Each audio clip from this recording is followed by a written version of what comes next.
In a world where voices breathe life into pages, welcome to Sparrow's Realm. The story begins. Chapter 1. Xian Mei's eyes stung as she stared at the blinking cursor. 3:47 a.m. her clock said. 3 hours and 47 minutes past bedtime. 3 hours and 47 minutes past sanity. The numbers seemed almost taunting, glowing red in the dim light of her tiny apartment. She wanted to scream at the screen. Instead, she whispered, just one more paragraph. Her fingers hovered over the keyboard, trembling. Typing felt like lifting weights with her eyelids. Every muscle ached, from her neck to her calves, and the stiffness in her back screamed for mercy. But the deadline loomed above her like a guillotine. Miss it, and the wrath of her fans and her editor would be upon her. The apartment smelled of despair, or at least what passed for it after a week of instant noodles, half-empty coffee cups, and the faint, lingering aroma of burnt toast from that one time she had tried to cook. The air was heavy, but she barely noticed. Her focus was absolute, honed by years of deadlines, cancellations, and fandom expectations. Outside, the city slept. Streetlights cast long halos over wet asphalt, and the occasional hum of a car broke the silence. But she didn't care. The world could burn. As long as she typed, as long as the story lived, she would endure. Her notifications flashed again. Chapter due. Fans are waiting. You promised. They weren't reminders. They were little digital daggers in her skull. A cough escaped her, dry and hollow. I've spent my whole life writing for everyone else, she muttered, voice rasping. Maybe it's finally too much. Her vision blurred. Words on the screen wavered like heat waves. Her head dipped closer to the keyboard, each breath growing more shallow. The world spun a slow, merciful rotation away from consciousness. And just as the dizziness became unbearable, she heard it. A tiny, crystalline chime, clear and delicate, unlike anything from her world. It sounded like a bell ringing in a dream, faint and impossible. Then nothing. When she woke, the light was blinding. Not painful, but pure, soft, and almost welcoming. She squinted, shielding her eyes with her arm. When the brilliance dulled to a manageable glow, she saw it. Shelves stretching infinitely in every direction, stacked with books that seemed older than time, newer than tomorrow, and some that glowed faintly with colors she had no names for. Hundreds, no, thousands of world stories were here, all condensed into a library beyond imagination. The air smelled faintly of parchment and sweet citrus, a mix that made her nose twitch in the most oddly comforting way. She tentatively touched one of the books. It felt impossibly smooth, almost alive under her fingers. What? Xian Mei whispered, rubbing her eyes. She looked down and froze. 16. She was 16 again. Young, lithe, and completely free of the aches and fatigue that had haunted her last life. The sight of her hands, slender, unwrinkled, almost fragile, made her gape. She twirled slowly, half expecting the library to vanish. Then a voice echoed. Soft, gentle, yet carrying a weight that made the hair on her neck rise. Welcome, Xian Mei. She spun around, eyes wide. A figure shimmered before her, holographic, liquid silver, almost ghost-like. The system? Her voice wavered between awe and suspicion. Curiosity prickled at her chest. Yes, it replied, its tone calm and measured. We managed to save your consciousness. You have a second chance, a chance to write not only your life, but the worlds around you. Xian Mei's lips curled into a crooked, somewhat mischievous smile. You know, dying might just have been the best plot twist of my life. The system hovered silently, unamused, though its faint glow pulsed like it was holding back laughter. This world, it began, is not bound by your previous rules. You may read, learn, or borrow elements from these worlds. But every choice, every change, will ripple. Are you prepared to accept the consequences? Xian Mei tilted her head, feigning thoughtfulness. Consequences, huh? You mean like when I try to fix a plot hole and accidentally create a continuity nightmare? Been there, done that. The system didn't reply immediately. It didn't have to. Its silence was more terrifying than any lecture. Xian Mei's grin widened. Good. Then I suppose chaos is on the menu, right? She reached for the nearest book. It glimmered with gold trim and seemed to hum softly as if acknowledging her touch. The title read, The Shadow Hacker of Eldra City. Her heartbeat picked up. Street kids, rogue AIs, neon streets. It practically screamed at her to meddle with it, to twist it, to make it hers. Her fingers tingled, not with fatigue, but with anticipation. What if I don't just read it, she murmured, almost to herself. What if I rewrite it? She felt a thrill she hadn't experienced in years. Not the shaky exhilaration of a close deadline, not the anxiety of fans' expectations, but pure, unadulterated creative power. In this infinite library, she could rewrite worlds, bend stories, and craft chaos for fun literally at her fingertips. The system's voice returned, calm, almost amused. Remember, Xian Mei. Even worlds obey rules. You cannot break everything, at least, not yet. She laughed, a sound that echoed oddly against the towering shelves. Rules? Pfft. I love rules, to break them. With that, she plopped down on the glowing floor, opened the book, and started reading. And somewhere in the endless library, a shelf creaked, a faint whisper of anticipation in the air, as if the stories themselves were holding their breath, waiting to see what Xian Mei would do first. Her second life had begun. The first chapter was already written, but she had a feeling the real story was about to get messy, brilliant, and absolutely chaotic. Chapter 2. Xian Mei blinked repeatedly, trying to adjust to the soft, surreal glow that bathed the endless library. The light was warm, almost comforting, but it highlighted the sheer impossibility of what she was seeing. Shelves stretched into infinity in every direction, stacked with books of every conceivable shape, size, and color. Some were slim, elegant volumes bound in silver leather that glinted like liquid moonlight. Others were enormous tomes, so massive she couldn't imagine how anyone or anything could carry them. A few hummed with faint energy, pulsing as if alive. Some even had words moving on the cover, rearranging themselves while she stared. 1,000 worlds worth of stories, each whispering faintly, as if calling her name. She spun slowly on her heels, arms outstretched, trying to absorb it all. So, this is the system's library? Her voice echoed faintly, bouncing off infinite shelves. All the stories ever written? From everywhere. Beside her, the silver figure floated, flickering like light through water. The system, her loyal, omnipresent companion, shimmered with quiet authority. 3,000 worlds, each with its own literature, it said. And that is only a fraction. You may read, learn, and even borrow elements. But be cautious. Each choice can ripple into consequences. Xian Mei rubbed her chin, pacing in small, nervous circles. Borrow elements? Ripple into consequences? System, you're speaking in riddles again. I just want to read books, okay? I didn't sign up for existential crises with my tea. You can do more than read, the system replied, voice calm but with a teasing undertone. You can influence stories in your own world using these narratives. Your imagination is the key. Her eyes narrowed, a spark of mischief lighting up her gaze. Influence stories, huh? She darted toward a nearby shelf and plucked a thin, golden-bound book. The title shimmered faintly, The Shadow Hacker of Eldra City. She ran her fingers over the smooth cover, feeling a pulse of energy. The neon streets of Eldra City, rogue AIs, and street-smart orphans called to her imagination. She flipped it open and felt a thrill like electricity crawling up her spine. Her fingers twitched, itching to type, to spin the tale differently, to tinker with the threads of the story itself. What if I don't just read it? What if I rewrite it? She murmured, her grin widening. The system's voice returned, calm, almost amused. Remember, Xian Mei. Every alteration has consequences. Readers will react. Real emotions will follow. Xian Mei shrugged, tossing a strand of hair over her shoulder. Consequences, schmosequences. Haven't I survived deadlines, trolls, and insomnia? I think I can handle a few fictional ripples. She leaned back against the glowing shelves and closed her eyes for a moment, imagining possibilities.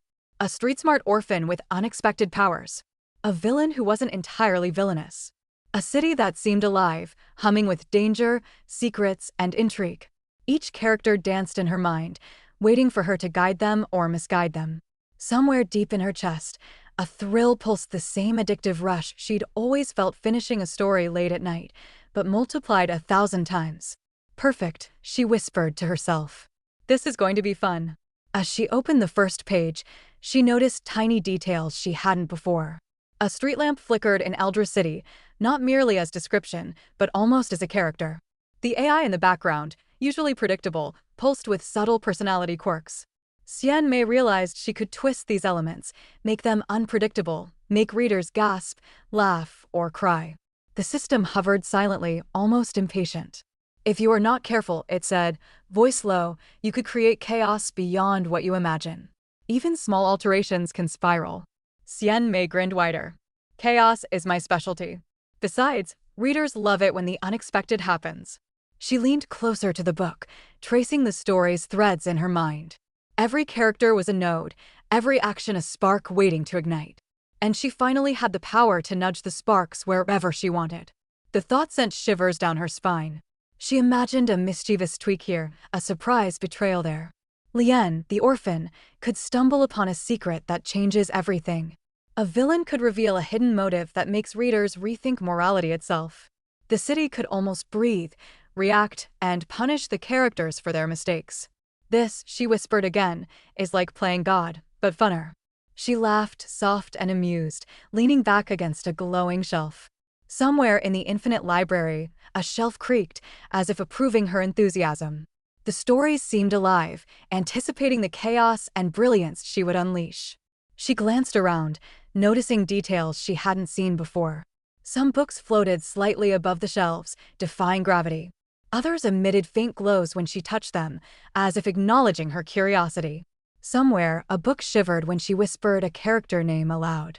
The library wasn't just a place to read, it was a living organism, reacting to her presence. Xian Mei rubbed her hands together and plopped onto the floor, the golden-bound book open in front of her. Her grin widened. All right, system. Let's see what we can do. Let's make some chaos. The system shimmered faintly. Do you understand the responsibility this entails? She gave a mock salute, eyes sparkling. Responsibility? Pfft. I prefer to call it fun with consequences. Let's get started. Her heart thumped. The thrill of creation, of twisting plots, of making characters do things they didn't expect, surged through her. She had survived deadlines, trolls, and exhaustion, but this was new. The power to reshape stories, to influence readers' hearts, minds, and even emotions, it was intoxicating. Somewhere in the infinite expanse of the library, a book glowed a little brighter, eager to see how Xian Mei would handle it. And somewhere else, tiny ripples began, faint at first, whispering that a new force had entered the world, a writer who didn't just tell stories, but bent them to her will. Xian Mei smiled, the thrill still pulsing in her veins.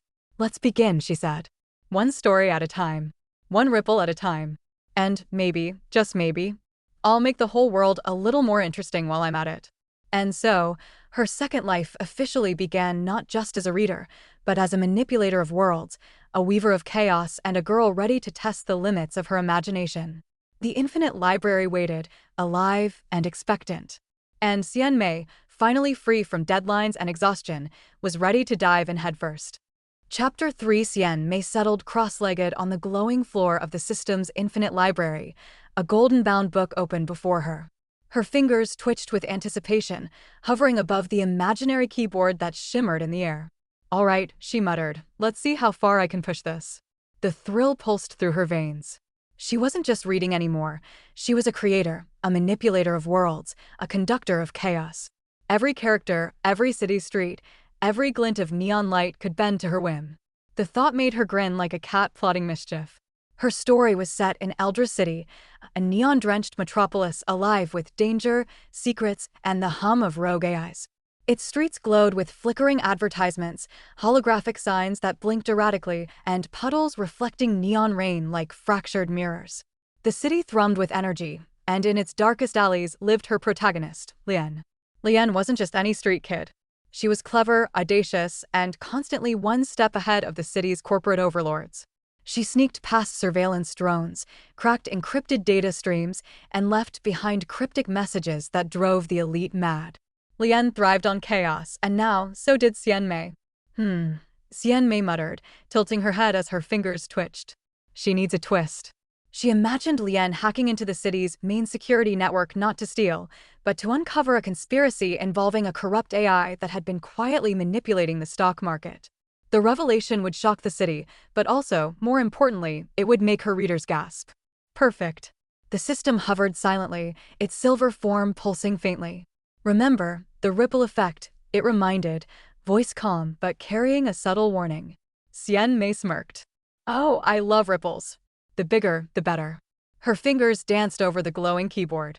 She injected little details: a malfunctioning street drone watching from a corner, a graffiti message that hinted at a hidden underground network, the scent of rain and oil in the air. Lian moved through the city like a shadow, unseen, but leaving her mark everywhere. She finalized the first chapter, heart pounding with excitement. Then, with a mere thought, she released it into the world.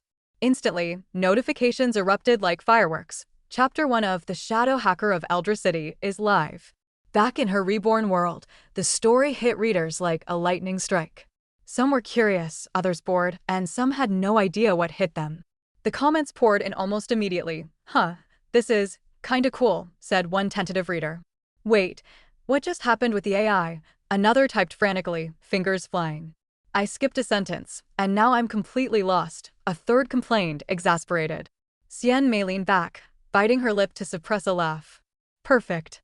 Confusion was the appetizer, suspense, the main course. By midday, fan theories began popping up. Some claimed Lian's every move was foreshadowing future events.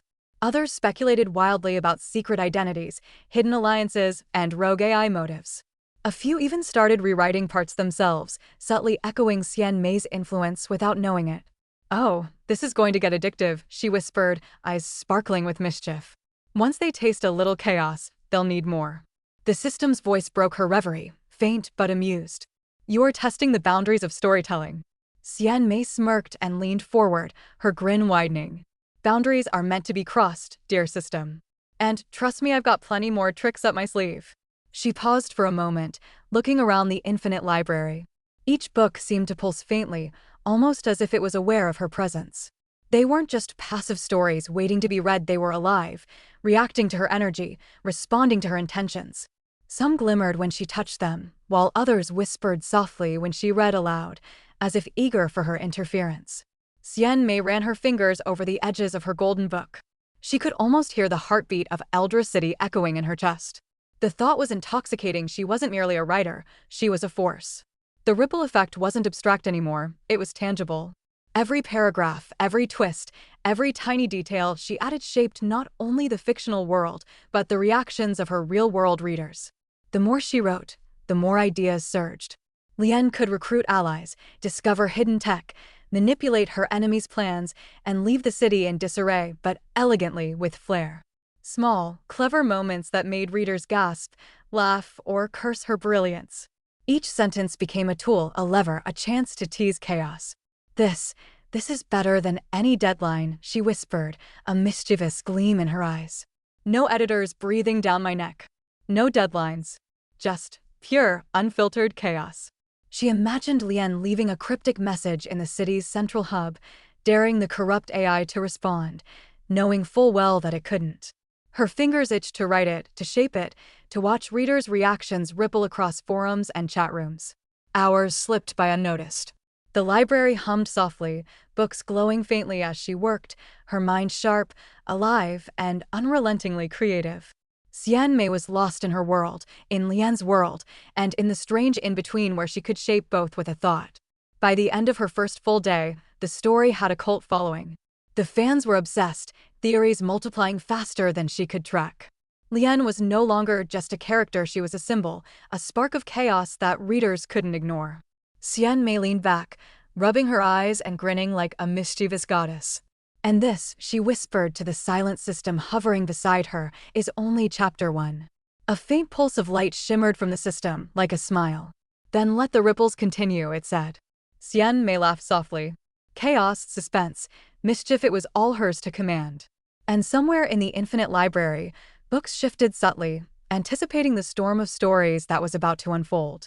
Her second life wasn't just about surviving deadlines anymore. It was about bending stories, influencing minds, and creating worlds that would leave readers begging for more. And for the first time, Xian Mei felt the intoxicating thrill of unrestrained creative power. The first ripple had been set. And Xian Mei, with her golden book in hand and a grin that stretched from ear to ear, was ready to make waves across every story, every reader, and perhaps every world she touched. Chapter 4. Xian Mei leaned back against the soft glow of the system's library floor, watching notifications pour in like a digital waterfall. Her story, The Shadow Hacker of Eldra City, was spreading faster than she'd imagined. Each ping of a new comment, each subtle glow from a reader's reaction, felt like a tiny applause and maybe a tiny challenge. Did Lian just One fan typed, barely finishing their thought before posting an ellipsis that seemed to hang over the forum like a suspenseful pause. I think I skipped a line. My brain hurts. Another admitted, clearly suffering the delightful chaos she had planted intentionally. Sleep is overrated anyway, typed a third, apparently working from the middle of the night, judging by the frantic pace of their posts. Xian Mei chuckled, rubbing her tired eyes and running a hand through her hair. This is perfect, she muttered. Lukewarm coffee sloshed in her mug, steam faintly curling upward. Chaos is a form of art. She took a sip and grimaced, but her smile never wavered. For the first time in years, deadlines didn't dictate her creativity. The story had taken a life of its own, and she was more observer than participant, though she could always nudge it as she pleased. She watched as wild theories and imaginative tangents erupted across forums. Readers debated every detail of Lian's life. Did she have a secret mentor? Was the mysterious AI her ally or enemy? Some insisted she was plotting revenge against the city elite, while others claimed she was a pawn in someone else's game. A small group of teens formed what could only be described as a fan club, dedicating threads to decoding Lian's every move. They gave her nicknames Shadow Fox, Neon Phantom, the City Whisperer. They debated her morals, speculated wildly about her family, and even wrote fanfiction detailing events that hadn't happened yet. Xian Mei leaned back, letting herself marvel at the spectacle. You know, she said, voice half laughing, half musing, I didn't write all this. But somehow it's even more fun when they invent stuff for me. The system's faint shimmer pulsed nearby, voice calm but tinged with caution. Xian Mei, your influence is growing. Be careful. Obsession can spill into the real world. Reader behavior can be unpredictable. Relax, she said, waving a dismissive hand. It's all fun. Besides, they love it. Her grin widened as she read through a particularly wild fan theory claiming Lian was secretly working for the mayor's AI. The fan's reasoning was convoluted and hilarious. Len's minor decisions were interpreted as coded messages, her small acts of rebellion seen as coordinated moves in a citywide conspiracy. Xian Mei laughed out loud. Honestly, that's so ridiculous it might actually fit. She leaned closer to the golden book, fingers hovering over the pages. The city's neon streets came alive in her mind, drones scanning rooftops, alleyways filled with whispered secrets, Lian darting between shadows.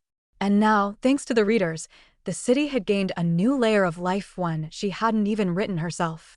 Xian Mei realized something profound. She wasn't just writing stories anymore. She was steering culture, one chapter at a time. Every twist she planted, every subtle nudge she made, rippled outward, shaping fan theories, online debates, and even the way readers thought about storytelling itself. It was exhilarating, intoxicating, and, honestly, a little terrifying. She sipped her coffee again, grimacing at its lukewarm bitterness, and tapped her chin thoughtfully. Maybe I can give them a real challenge next chapter. She smiled wickedly, imagining Lian discovering a hidden network of hackers who weren't what they seemed, and dropping hints that would leave readers speculating for weeks. Some readers, she noticed with delight, were already developing emotional attachments to minor characters she barely mentioned. A street kid who delivered encrypted messages had been elevated to the status of a secondary hero in fan discussions. Someone theorized that a malfunctioning drone had its own personality, complete with loyalty and moral dilemmas. The library hummed softly around her, as if responding to her amusement. Even the system shimmered slightly, a subtle acknowledgement of the chaos she was orchestrating. Oh, Xian Mei murmured, leaning back against the glowing floor, this is going to get addictive. Once they taste a little chaos, they'll need more. And I haven't even started introducing the real troublemakers. The system's voice floated gently, almost like a whisper. Do not underestimate the effects of obsession. It can shape reality more than you imagine.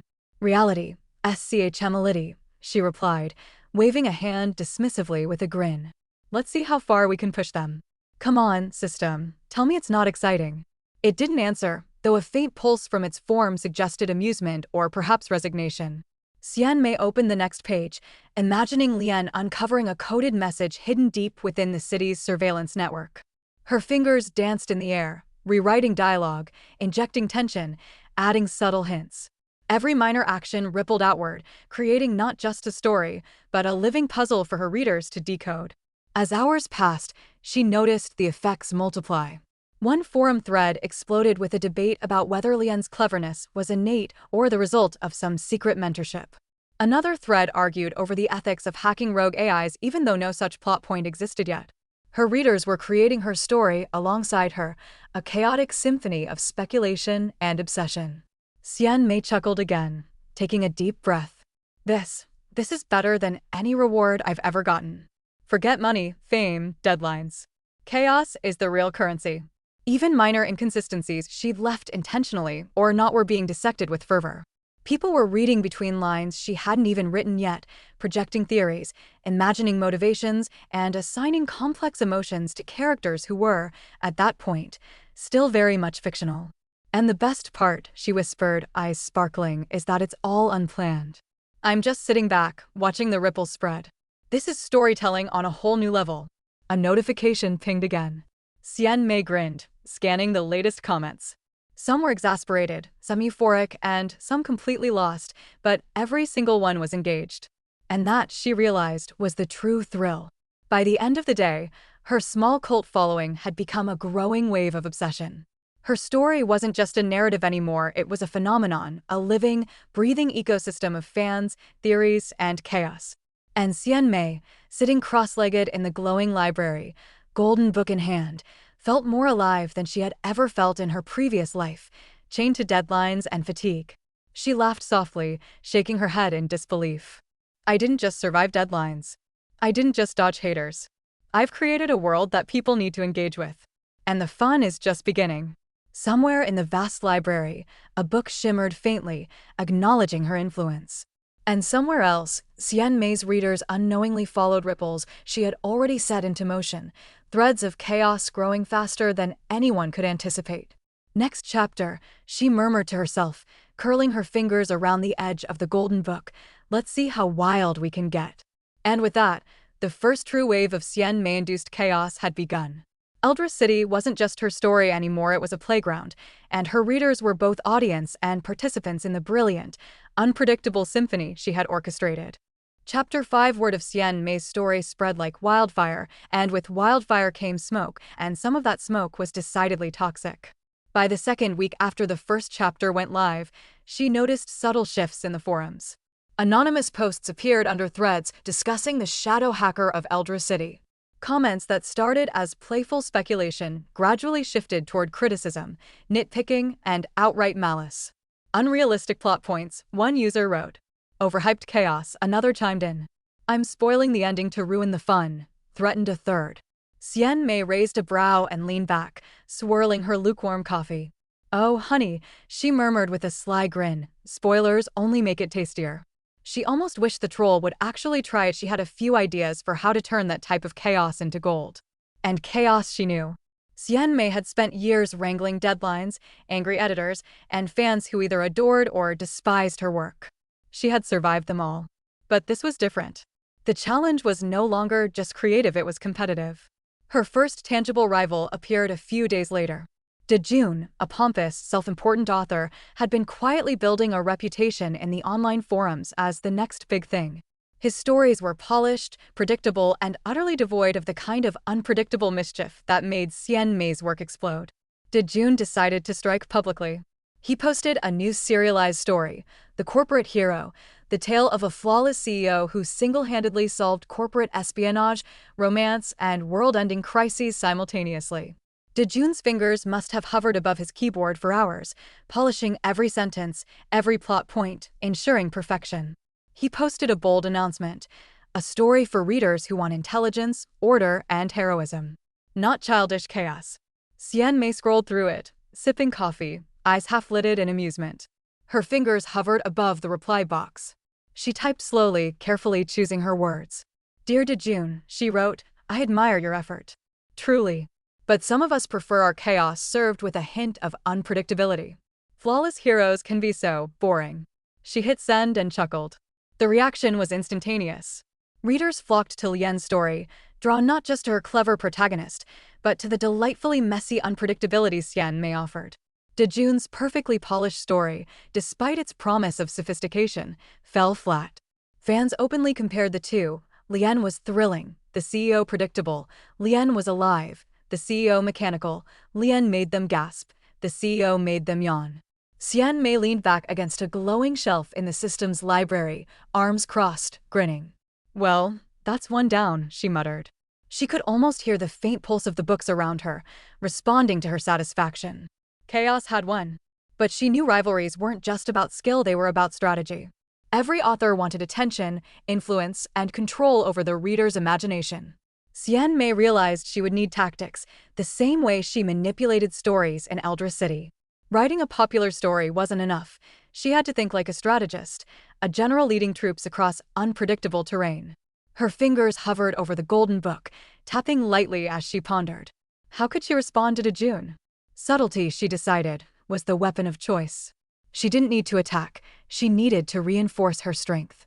She added a small twist to the upcoming chapter, Len's first encounter with a mysterious underground network, full of characters with morally ambiguous motives. It was designed to intrigue, confuse, and, most importantly, keep readers invested. The ripple effect was immediate. The forums exploded with fan theories, debates, and discussions. Some speculated that Lian's new allies were secretly spies, some claimed they had supernatural connections, and others simply gushed over the tension. Readers were hooked. Chaos, unpredictability, and creative mischief had proven more addictive than perfection. Dejun tried again, posting updates that were increasingly desperate. His CEO solved every conflict flawlessly, his prose was immaculate, and yet engagement dropped. Fans openly mocked him, comparing the excitement of Lian's neon-lit streets to the sterile boardrooms of his story. Xian Mei leaned back, smiling, and whispered to herself, "It's not about perfection. It's about chaos, unpredictability, and making them feel alive. That's where the fun lies." The system hovered silently, its silver form pulsing faintly. "Xian Mei," it said, voice calm but firm, "do not underestimate the consequences of rivalry. Jealousy can extend beyond the digital realm. Not all authors will play fair." She smirked, brushing a strand of hair behind her ear. "Let them try. I've survived trolls, obsessive fans, and near-death deadlines. A few bitter authors won't scare me." She leaned forward, eyes sparkling with mischief. In fact, they might make things more fun. Her mind raced with possibilities.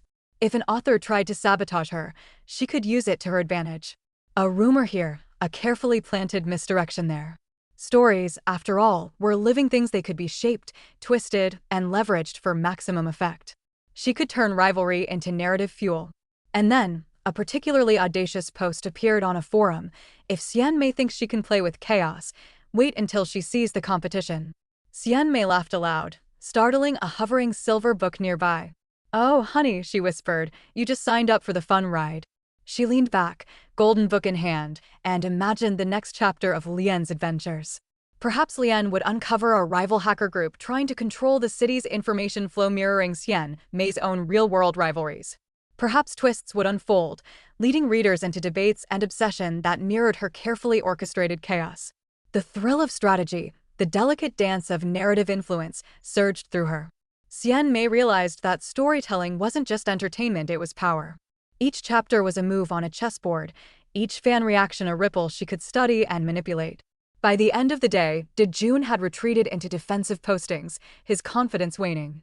Forums were buzzing not about him, but about Lian City, her choices, and the growing ripple effect of Xian Mei's narrative. Her influence had expanded beyond mere readership.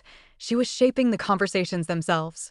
The system's voice broke the silence, a faint undertone of approval or perhaps warning. "Xian Mei, your strategies are effective. But remember, not all reactions are predictable." She smirked, eyes gleaming. "Predictable is boring. I thrive on unpredictable." And with that, Xian Mei leaned back, coffee in hand, golden book glowing faintly. Rival authors were inevitable, sure, but each was an opportunity, each an unwitting contributor to the chaos she loved. She wasn't just writing stories anymore. She was orchestrating worlds, steering minds, and turning rivalry into her playground. The neon-lit streets of Eldra City waited in her mind, teeming with life, danger, and mystery. And somewhere far beyond the virtual forums, she knew, her influence was growing, one chaotic, unpredictable ripple at a time. Xian Mei's second life as a writer with the power to shape worlds and control chaos had officially reached its first real test. And she couldn't wait to see how far it could go. Chapter 6. After weeks of orchestrating chaos in Eldra City, Xian Mei leaned back against the glowing floor of the system's library, swirling lukewarm coffee in her mug. She had played with neon-lit streets, rogue AIs, and street-smart orphans, and while it had been fun, she wanted a new kind of challenge. Something more refined, subtle, and deliciously manipulative. Her eyes drifted to a slender, azure-bound book glowing faintly on the nearest shelf. The title shimmered as she touched it, Secrets of the Floating Isles. She tilted her head, curiosity sparking. The floating city of Veloria wasn't just any setting, it was a world suspended between clouds and sky, a labyrinth of crystal towers, gilded palaces, and bridges that curved impossibly between islands. The perfect stage for her next experiment in chaos. With a smirk, she began outlining the story. The protagonist would be Fen, a noble girl with a mind sharper than any blade. Fen wasn't a passive observer of her world. She would manipulate, scheme, and navigate the treacherous waters of family politics with cunning precision. Alliances would form and shatter in whispers, smiles would mask knives, and every polite nod could conceal a deadly intent. Palace drama? Xian Mei muttered with a laugh. Let's make it intoxicating. She typed the first chapter, imagining Fen stepping through the polished corridors of her family's floating manor. The air smelled faintly of incense and ozone, the wind from the floating isles tugging gently at the silk drapes. Fen's eyes were sharp, observing servants, nobles, and even the crown prince, who believed himself untouchable. Every glance was a calculated move in a game most wouldn't even recognize.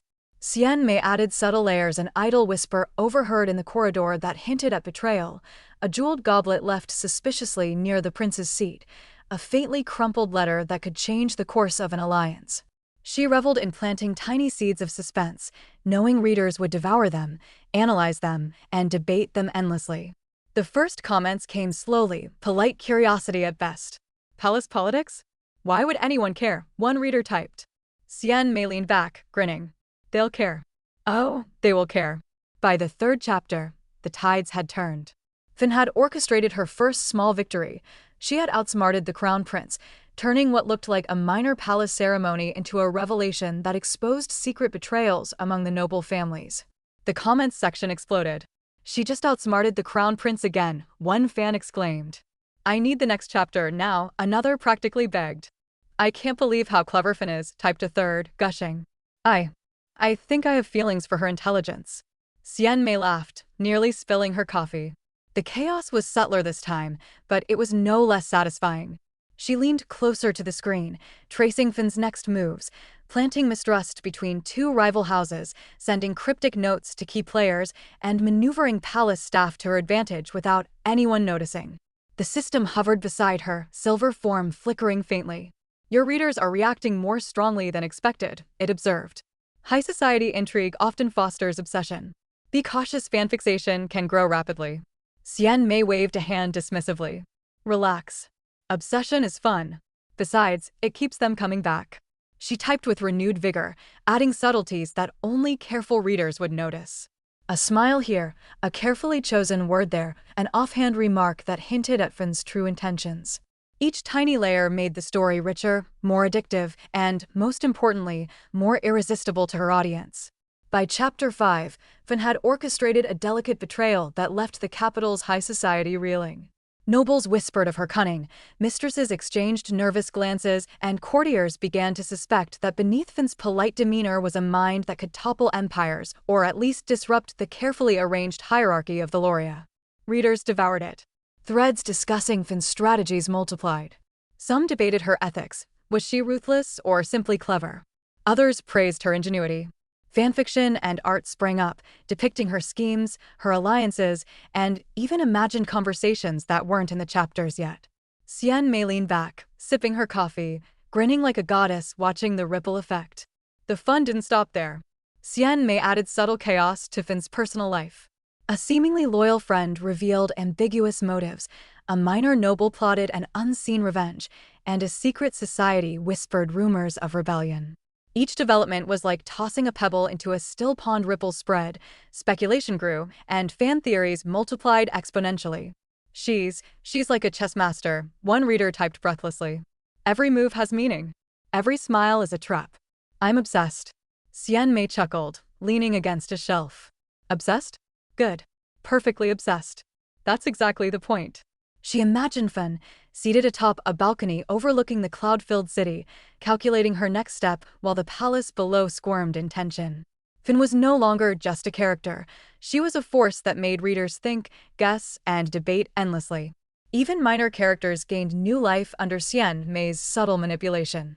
A palace servant, initially introduced only to open doors and pour tea, became a secret observer, relaying small details that could alter the balance of power. A minor prince, meant to be background noise, emerged as a cunning ally or perhaps a dangerous adversary. Xian Mei wove these threads with care, making each chapter feel alive and unpredictable. By Chapter 7, the story's popularity had reached new heights. High society readers, who initially scoffed at the idea of palace intrigue, were now utterly hooked. Book clubs debated Fen's every move.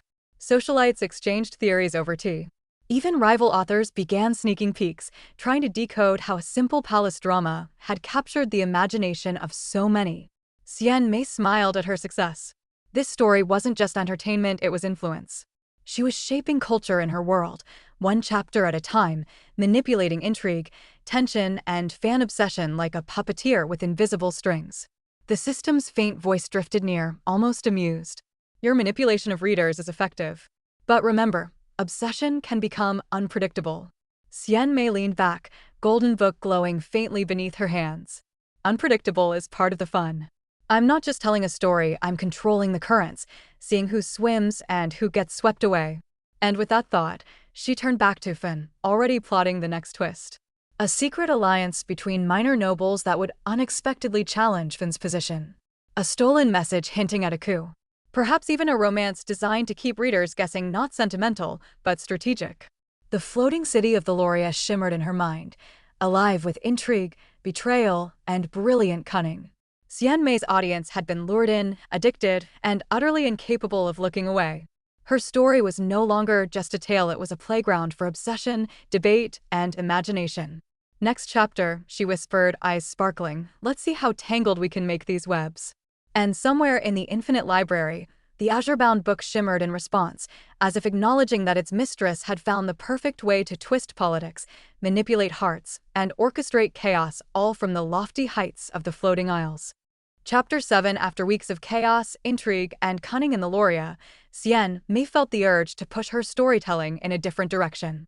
Eldris City had been fun, the floating isles of the Loria had been intoxicatingly manipulative, but now she wanted to see how far she could stretch her readers' nerves. Fear, she decided, was the next playground. She picked a darkly bound book from the system's infinite shelves. Its spine seemed to quiver faintly when she touched it, like a heartbeat. The title glowed softly, Shadows of Lumina. Perfect. She imagined Luminous City as abandoned, neon-lit streets curling under flickering lights, skyscrapers looming like silent sentinels, and shadows that seemed almost alive. Xian Mei smirked. All right, let's see who really thinks they can handle horror. Chapter 1 began with a single character wandering the deserted streets. Neon reflections danced on wet asphalt. The air smelled faintly of ozone and rust, carrying echoes of footsteps that weren't there. The character, a curious journalist named Rualin, thought the city was empty until she noticed the first subtle anomaly, shadows that moved independently of light sources. At first, readers were skeptical. I eat horror for breakfast, one typed confidently. Please, this is barely spooky, another chimed in. Xian Mei leaned back, grinning. Patience, my friends. The fun is just beginning. She added subtle hints of menace, a street sign swinging though no wind blew, faint whispers that seemed to echo inside the reader's mind, and neon reflections that flickered unnaturally, always just at the edge of perception. Chapter 2 introduced the first living shadow. Rualin glimpsed it in an alley amorphous, dark, moving with intent. But she dismissed it as her imagination. Or so she thought.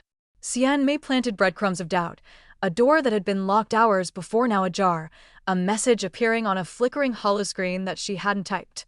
By the second chapter, the comments section was in a frenzy. I couldn't sleep last night. Shadows were everywhere, one reader admitted. My cat jumped onto the bed screaming. This is insane, another typed. Do I need therapy, or is this just the story? Someone else asked, practically pleading. Xian Mei laughed softly, almost spilling her coffee. Fear is a tool, she murmured, watching the chaos unfold. And I wield it perfectly. She leaned closer to the page, typing with precision. Ruo Lin's journal entries became increasingly unreliable. Doors closed when no one was near, street lamps flickered out one by one, and strange messages appeared on screens in glowing red text. I see you. Subtle enough to make readers doubt their own eyes, yet horrifying enough to make them double-check under the bed. The system shimmered beside her, calm yet slightly intrigued. Xian Mei, your manipulation of fear is significant. Reader anxiety levels are spiking. Are you certain this is advisable? She smirked, eyes glinting. Advisable is boring. This is fun. The more they panic, the more they engage. Fear is the ultimate hook. By Chapter 3, Luminous City had fully come alive, or rather, fully come alive in the minds of her readers. Shadows moved independently, whispering unintelligible messages. Neon signs flickered, revealing words that vanished the moment anyone looked directly. Ruo Lin encountered empty corridors that led back to the same spot, buildings that seemed to change shape, and faint laughter that echoed across the deserted cityscape. Comments exploded. I swear the story is watching me. My insomnia is now permanent. Thanks, Xian Mei. This is alive. Shadows are crawling from the pages. Xian Mei tilted her head, savoring every comment. She imagined her readers lying awake at night, glancing nervously at corners of their rooms and wondering if that flicker of shadow was real. She tapped a finger to her lips, enjoying the sensation of controlled panic. Chapter 4 introduced the first hint of sentience, a shadow mimicking a character's own movements, but with a slight delay, mocking them. Ruo Lin tried to run, but the city seemed to bend around her, streets rearranging themselves, corners stretching impossibly, walls closing in.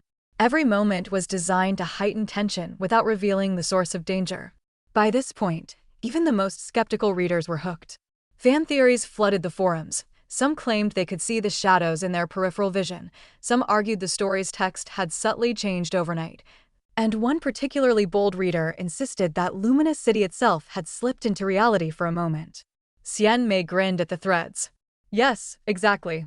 She added a playful twist, a mysterious figure that appeared to Ruo Lin only when she wasn't looking directly. It left messages cryptic, unnerving, and grammatically correct that hinted at a bigger conspiracy lurking within the city. Each revelation sent the forums into a frenzy. Readers argued, theorized, and created fan art depicting shadowy figures lurking just beyond the edges of their imagination. The system's voice floated near, tinged with warning. Reader engagement is extreme. They are reporting physical reactions, sleep disturbances, anxiety, and obsessive behavior. This could escalate beyond acceptable thresholds. Xian Mei laughed, tilting her head. Good. Let them squirm. Horror isn't just about scares, it's about immersion. If they feel it, they remember it. That's the point. By Chapter 6, Ruo Lin had discovered a hidden building in the heart of Luminous City, a skyscraper that seemed impossible, shifting subtly every time she blinked.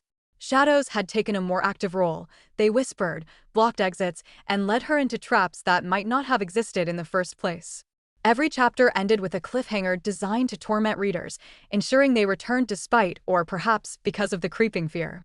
Comments ranged from genuine terror to humor-laced exaggeration. Xian Mei, I screamed so loudly my neighbors called the cops. I am sleeping with lights on for the rest of my life. Do not read this alone. Trust me. Xian Mei sipped her coffee, letting herself be immersed in the collective hysteria. Horror, she realized, was different from chaos or intrigue. It required patience, careful placement, and subtlety. The story couldn't just terrify, it had to linger in the reader's mind, gnawing at the edges of logic and reality. By Chapter 8, Luminous City itself became a character, alive, menacing, unpredictable. Even Xian Mei had to admit she felt a thrill as she typed the faint, eerie satisfaction of crafting a world that seemed to watch back. She introduced false leads, red herrings, and fleeting glimpses of entities that might or might not exist. The forums erupted. Some readers shared dreams that mirrored her chapters. Others reported seeing fleeting shadows when passing reflective surfaces. Memes were born. Panic and humor intertwined in a chaotic tapestry that delighted Xian Mei. This is perfect, she whispered, leaning back and stretching. Fear, obsession, chaos, all in one. And they love it. The system shimmered, tone neutral but watchful. Extreme reader reactions noted. Consider caution, Xian Mei. Fear has consequences. She smirked, eyes glittering. Consequences are part of the game. Let's see how far we can push them. By chapter 10, Shadows of Lumina had gone viral. Readers stayed awake, whispering to themselves, examining corners of their rooms, and exchanging frantic messages online.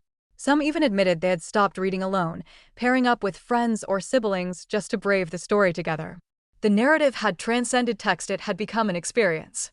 Xian Mei leaned back, coffee finally cold but forgotten, a wide grin spreading across her face. Horror, she realized, was like nothing else. It was immediate, visceral, and addictive. And in Lumina City, she was the architect of every creeping shadow, every whispered threat, and every pulse of fear. She tapped the golden book thoughtfully, already plotting chapter 11. Perhaps a figure that mirrored Ruolin in terrifying ways, perhaps a revelation that the city itself had memory, perhaps a scene so eerie readers would hesitate to blink. The possibilities were endless and the thrill intoxicating. Fear, she murmured softly, is power. And I have it in spades. Somewhere deep in the system's library, the shadow of the book seemed to twitch faintly, as if acknowledging its mistress's mastery.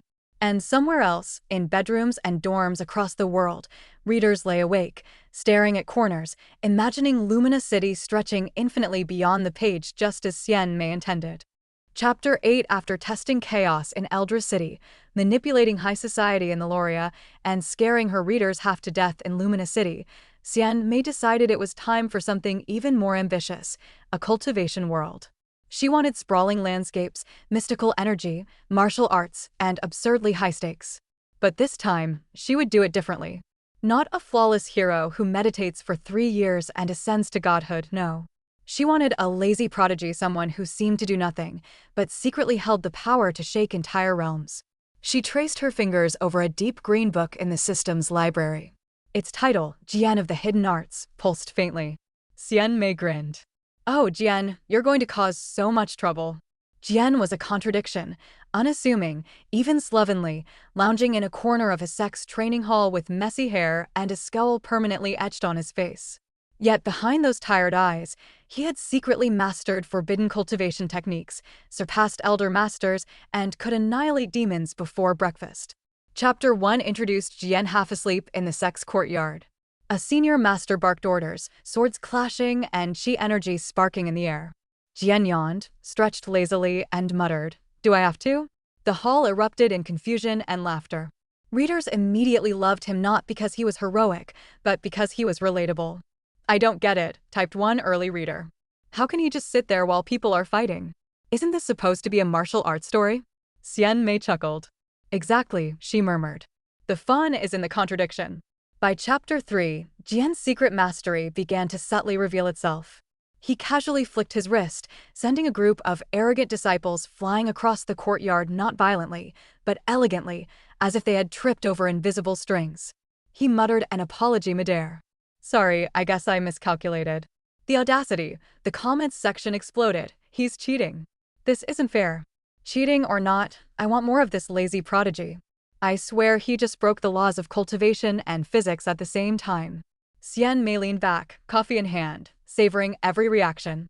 Cultivation, she realized, wasn't just about mystical powers, it was about perception. Jian could break every rule imaginable, but if readers believed in his casual genius, chaos and admiration would both ensue. She added layers of complexity. Jian formed alliances reluctantly, outsmarted sect elders with minimal effort, and discovered ancient techniques that even the most powerful masters didn't understand. Every secret he uncovered became a seed for debate among her readers. Was it ethical to use forbidden arts? Could a lazy person truly be more powerful than the diligent disciples? What would they do if they encountered Jian? Xian Mei, the system's calm voice interjected, reader engagement is escalating rapidly. They're debating martial ethics, moral codes, and fictional strategy as if it were reality. She smirked, leaning forward. Exactly. That's the point. If they care this much about a fictional lazy prodigy, I'm doing my job right. The next chapters expanded Jian's influence beyond his sect. He wandered into mystical towns, casually stopping demon invasions while avoiding the spotlight, eating street food, and getting into arguments with minor deities who underestimated him. Readers began forming fan communities devoted to Jian. Some argued over techniques, debating whether his casual movements reflected mastery or luck. Others speculated about the forbidden arts he might be hiding. A third group created elaborate diagrams charting his progression, his possible future power, and hypothetical rivalries. One comment stood out: if Xian can casually defeat 3 elders while napping, then maybe my life is the problem and not him. Xian Mei laughed until her stomach ached. The ripple effect was astonishing. She wasn't just entertaining readers, she was influencing their worldview. Laziness, cunning, subtlety, and intelligence could sometimes outperform brute effort. The idea wasn't revolutionary, but packaged in an addictive cultivation narrative, it was irresistible.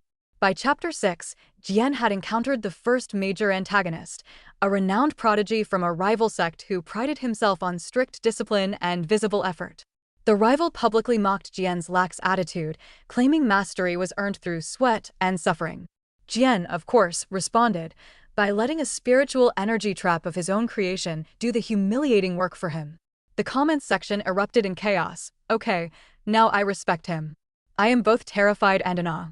Xian Mei, you've made a cult hero. And I'm obsessed. The system flickered. Xian Mei caution. You are influencing not only literary taste, but cultural perception. Laziness paired with brilliance is a delicate line. She grinned and tapped the book. Delicate lines are more fun to walk.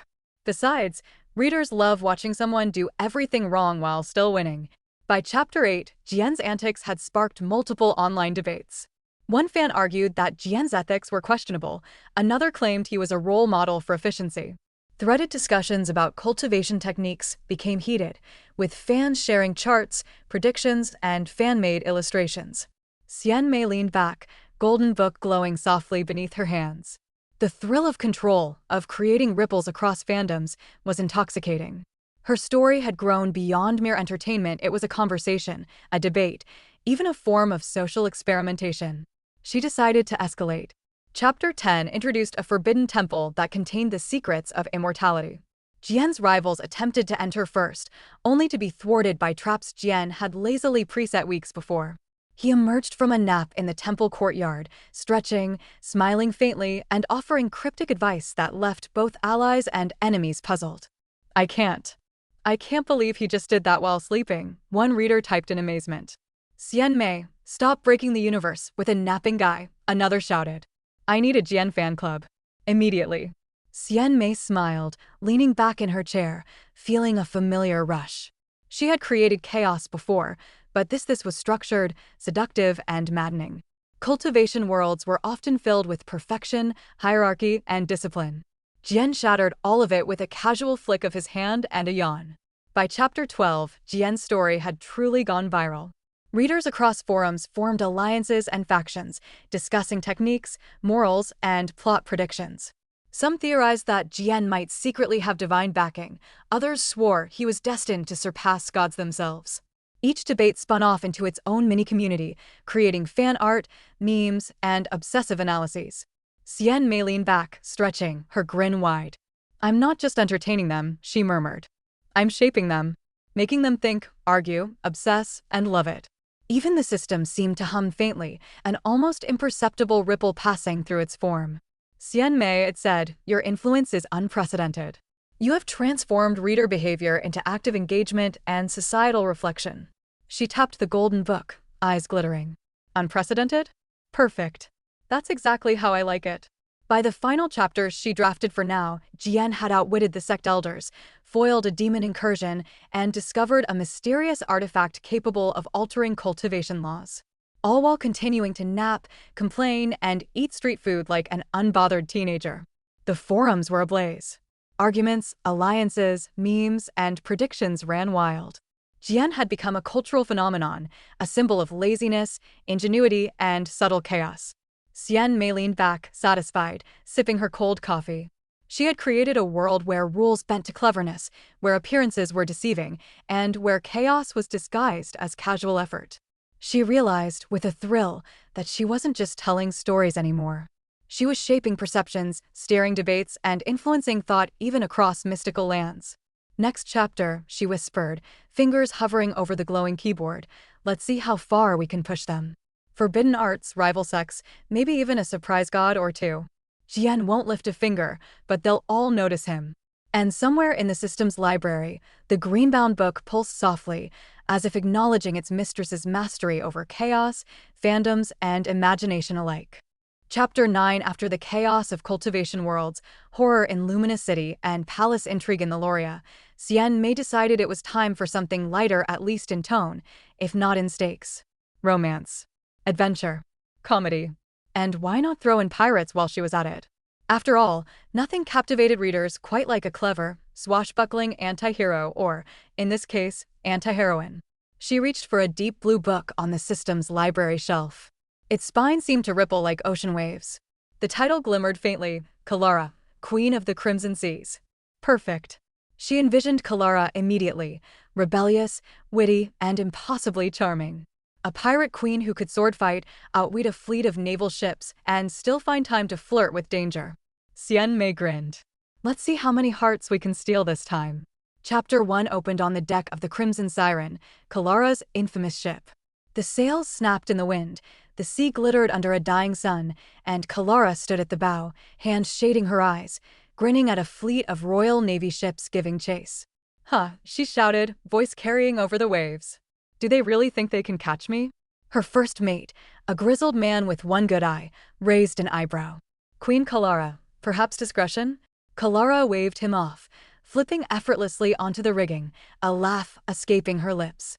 "Discretion is boring. Adventure, now that's a proper breakfast." The readers loved her instantly. Comments poured in. "She's insane. I love it. Can I be her first mate? Or maybe just a passenger? Stop flirting with death, Kalara. My heart can't take it." Xian Mei leaned back, sipping her coffee, grinning. "Oh, we're just getting started." By Chapter 3, Kalara's charm expanded beyond reckless adventure. A rival pirate, a dashing rogue named Lysand, attempted to steal the Crimson Siren's treasure. Kalara outsmarted him with a combination of clever traps, witty banter, and a sudden fog that seemed almost magical. When she finally cornered him on the deck, she smirked, sword tip lightly resting on his chest. "You could have asked nicely," she teased. "I don't negotiate with pirates," Lysand replied, raising a brow. Kalara rolled her eyes, feigning exasperation. "Fine, then prepare to lose," elegantly. She lunged, Lysand parried, and the dance of blades became as much a flirtation as a duel. The comments section erupted in chaos. Readers debated, they're totally going to fall for each other. "No, Kalara is clearly the dominant one here. I can't. I ship them so hard it hurts." Xian Mei laughed aloud. "Good. Let them suffer. Romance is the ultimate game of tug-of-war." Chapter 5 introduced a twist, Kalara's past. She had once loved a naval captain who betrayed her trust, leaving her scarred and wary. Her humor, daring, and flirtations were shields perfect for fans to dissect and swoon over. She danced across the deck, dodging cannon fire and snarky remarks, all while readers speculated if she would ever open her heart again. Xian Mei added subtle comedic elements, a parrot that mocked Kalara with perfectly timed insults, crew members arguing over who got the first piece of treasure, and a talking dolphin that occasionally provided unhelpful advice. Each absurd detail made readers laugh, while the romance simmered in the background. By Chapter 7, Kalara and Lysand had formed an uneasy alliance. Together, they infiltrated a heavily guarded treasure vault, dodged magical traps, and outsmarted an enemy fleet. But instead of perfection, Xian Mei gave them playful friction. Lysand would tease Kalara relentlessly, and she would respond with a mix of sarcasm and charm. "She's like my dream and nightmare all at once," one fan typed. "I can't even." "Xian Mei, why are you so good at this?" another exclaimed. Xian Mei leaned back, letting out a satisfied sigh. "Good? I'm downright diabolical," she whispered. The story continued to escalate.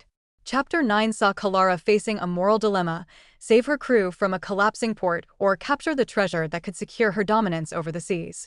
She hesitated, the weight of responsibility showing beneath her bravado, and readers erupted in debate. Kalara would never hesitate. She's a queen. No, this is growth. She's learning leadership. I swear, my heart is breaking and soaring at the same time. Xian Mei tapped the book, grinning. This was exactly what she wanted: emotional stakes intertwined with humor, adventure, and romance. Her characters weren't perfect, they argued. They blundered, they laughed, they hurt, but that made them real, and readers couldn't get enough. By Chapter 12, Kalara and Lysand's relationship evolved naturally. A duel became a dance, an argument over strategy became a flirtation, and moments of quiet vulnerability revealed the scars beneath their confident exteriors. Fans analyzed every line, every subtle glance, every sarcastic remark for hidden meaning. Do they love each other?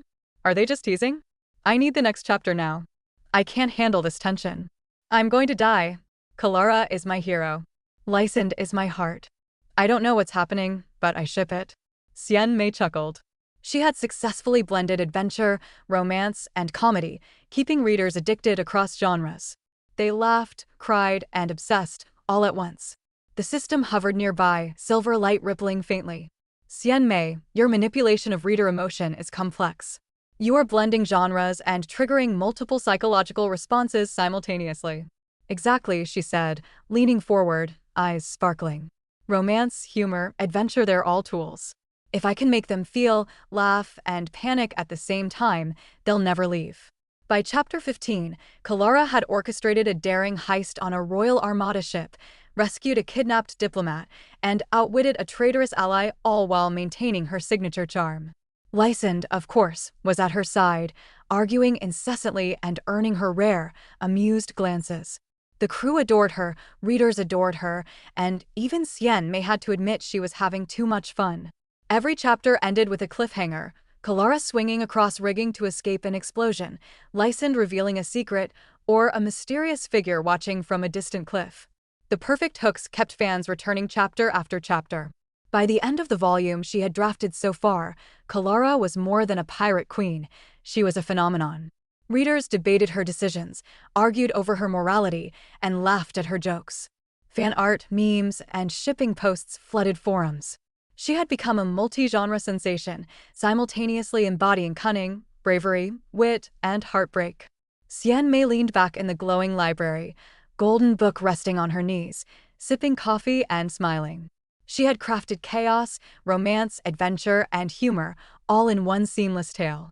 Her audience wasn't just reading, they were living the story, laughing, swooning, and occasionally panicking right alongside Kalara. Next chapter, Xian Mei whispered to herself, let's see how high these seas can get, and how tangled hearts can become. And somewhere in the infinite library, the blue-bound book pulsed softly, as if applauding its author's mastery over hearts, laughter, and adventure alike. Chapter 10. Xian Mei was perched on the edge of a glowing platform in the system's infinite library, her coffee long cold, the golden book open in her lap. She had just finished sending the latest chapter of Kalara, Queen of the Crimson Seas, into the world, and notifications were already flooding in like a digital tsunami. At first, the comments were predictably obsessed, fan theories, swooning memes. But then she noticed something odd. A candle on her desk flickered, though the library had no wind. A small holographic device she used to organize her drafts blinked on and off without reason. Even more unsettling, a faint echo of laughter, Kalara's laughter, unmistakably rippled through the library, though she had typed nothing in the past minute. The system appeared beside her, shimmering like liquid silver, and for the first time, it didn't look amused. Xian Mei, it said, tone unusually grave, your influence has begun to extend beyond narrative boundaries. Subtle anomalies have been detected in your world. Xian Mei arched an eyebrow. Anomalies? Like objects manifesting unexpectedly, the system replied. Minor emotional shifts in readers.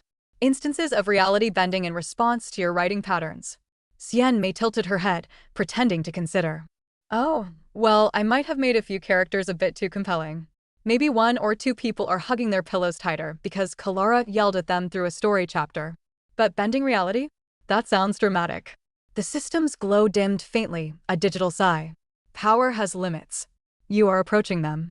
Xian Mei rubbed her chin, feigning seriousness. Limits, huh? I thought limits were for other people. Or, villains in stories. Xian Mei, the system said, sharper now, these are not fictional consequences. Emotional states are affecting group behaviors. Objects, you have already caused items to manifest across your reality. A pen materialized from nowhere on the surface of Eldra's city earlier today. A teacup appeared midair in the palace of Veloria. These are signs of your power influencing the physical world. Xian Mei's eyes widened slightly. Then she smirked. Okay, maybe I did break reality, a little. But technically, isn't that impressive? The system shimmered, exasperation radiating from its holographic form. Impressive is not the word.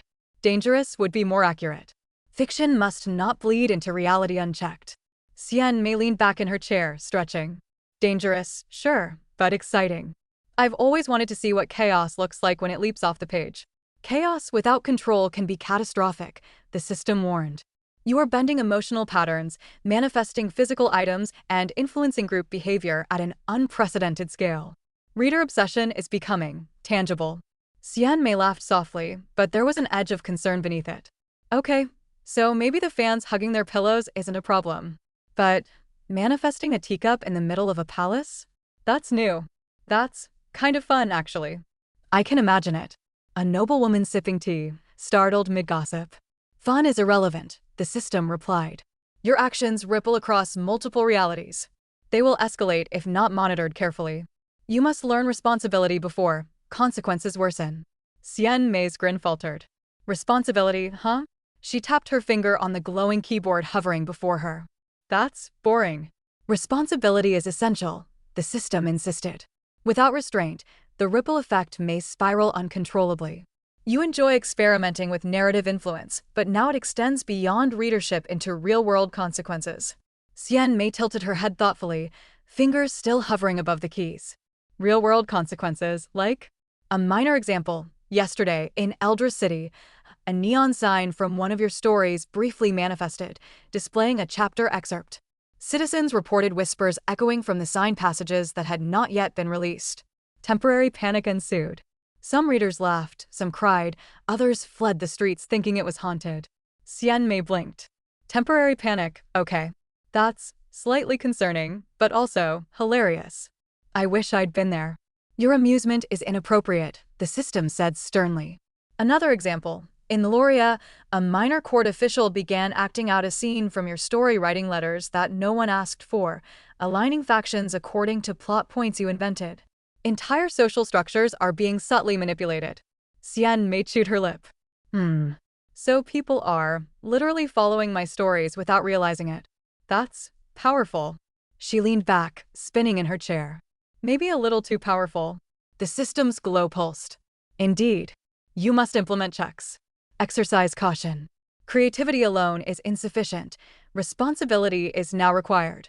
Xian Mei sighed dramatically, as if conceding to a lesson she had no intention of taking seriously. Fine. But let's be real, I like chaos. It's fun. It's my brand. Chaos has limits, the system reminded her.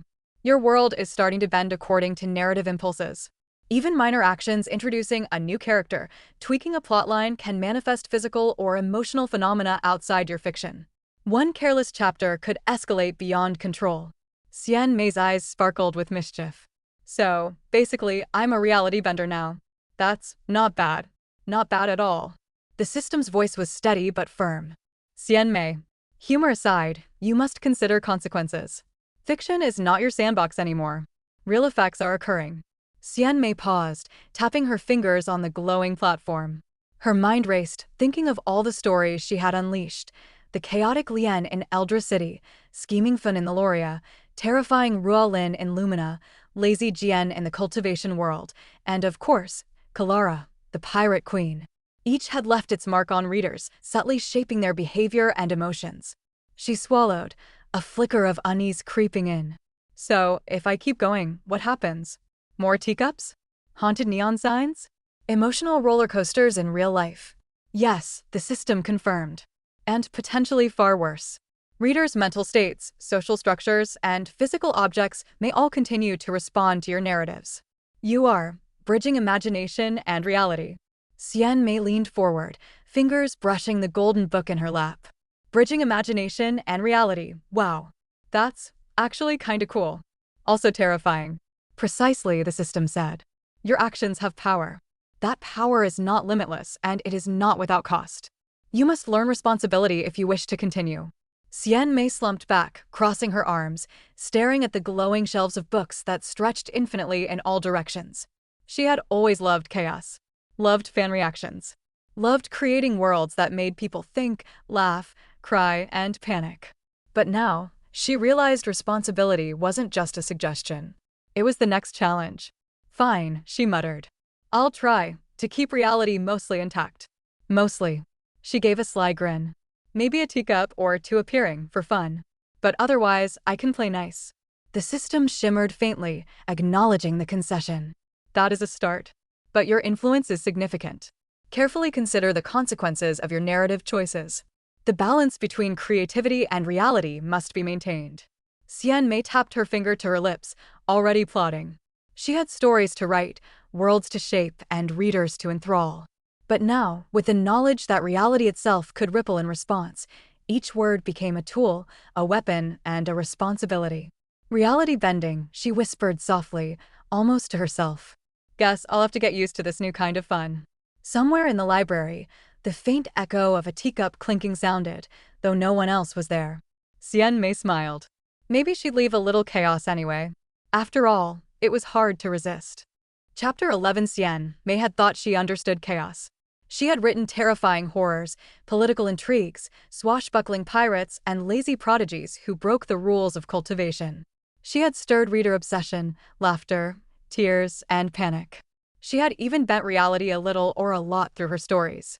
But nothing, absolutely nothing, had prepared her for the digital battlefield that awaited her now.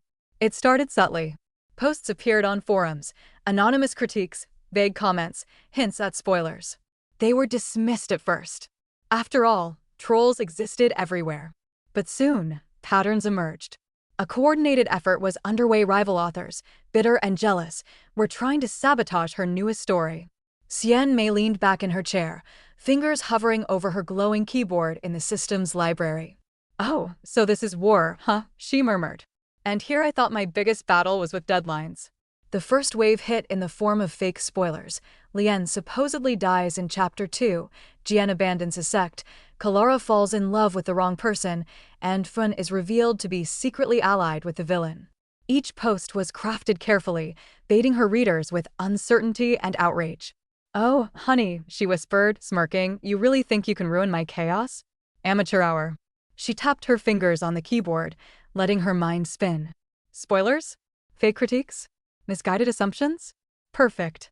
Every attempt to destabilize her narrative was an opportunity to create more narrative. Chapter 1 of her counterattack arrived within hours. She introduced subtle plot twists that made the supposed spoilers impossible to reconcile. Lian didn't die, she faked it. Jian's abandonment was actually a strategic move. Kalara's love interest? A red herring. Finn's alliance? A masterful ruse. Each revelation was designed to confuse her rivals while thrilling her loyal readers. The response was instantaneous. Fans leapt into action, defending her across forums, reposting chapters, dissecting plot twists, and rewriting the narrative threads to emphasize her brilliance. Online communities became battlegrounds where creativity, loyalty, and obsession collided. One forum erupted with threads like, "Xian Mei is a genius. Ignore the spoilers, they're lies. Lian is alive. I knew she wouldn't die. Kalara would never fall for a fake love interest. I'll rewrite the spoilers myself, and Xian Mei's version is canon." Xian Mei leaned back, grinning like a general surveying her battlefield. This is brilliant. I love when readers fight for me. It's like giving them weapons and watching them shoot confetti at chaos. The rival authors escalated, trying to manipulate the algorithms of early internet forums, flooding threads with downvotes, confusing commentary, and misinformation. One even attempted to post chapters ahead of schedule, claiming her endings were already leaked. But Xian Mei had anticipated this. Every fake post, every manipulated rumor, became fodder for clever counterlots. She typed furiously, imagining her characters observing the chaos in meta-fashion. Lian would smirk at the fake spoilers, twisting them into opportunities for her next heist. Jian would yawn and outwit rivals without lifting a finger. Kalara would flip her sword, laughing at misinformation as if it were cannon fire, while Fan outmaneuvered an entire court based on mistaken intelligence. By Chapter 5 of her story, the battle had become more than just fanfiction warfare. It was a full-scale narrative arms race. Fans began creating defense squads, analyzing her chapters for hidden clues, predicting twists, and debating rival authors' strategies like generals planning battles. Memes, theories, fan art, and heated commentary flooded every corner of the early internet. Xian Mei sipped her cold coffee, eyes glittering with amusement. "I didn't start this war," she muttered. "But oh, I am going to finish it spectacularly." The system hovered beside her, silver light flickering faintly, a rare note of caution in its voice. Xian Mei, your interference in reader engagement is unprecedented. Rival authors are attempting sabotage. Emotional intensity is reaching critical levels. Please exercise caution. Caution, she echoed, tapping the golden book in her lap. Sure, let's call it caution. I call it performance art. By Chapter 7, Xian Mei had introduced a brilliantly chaotic meta-layer to her narrative. Characters began referencing rumors within the story itself.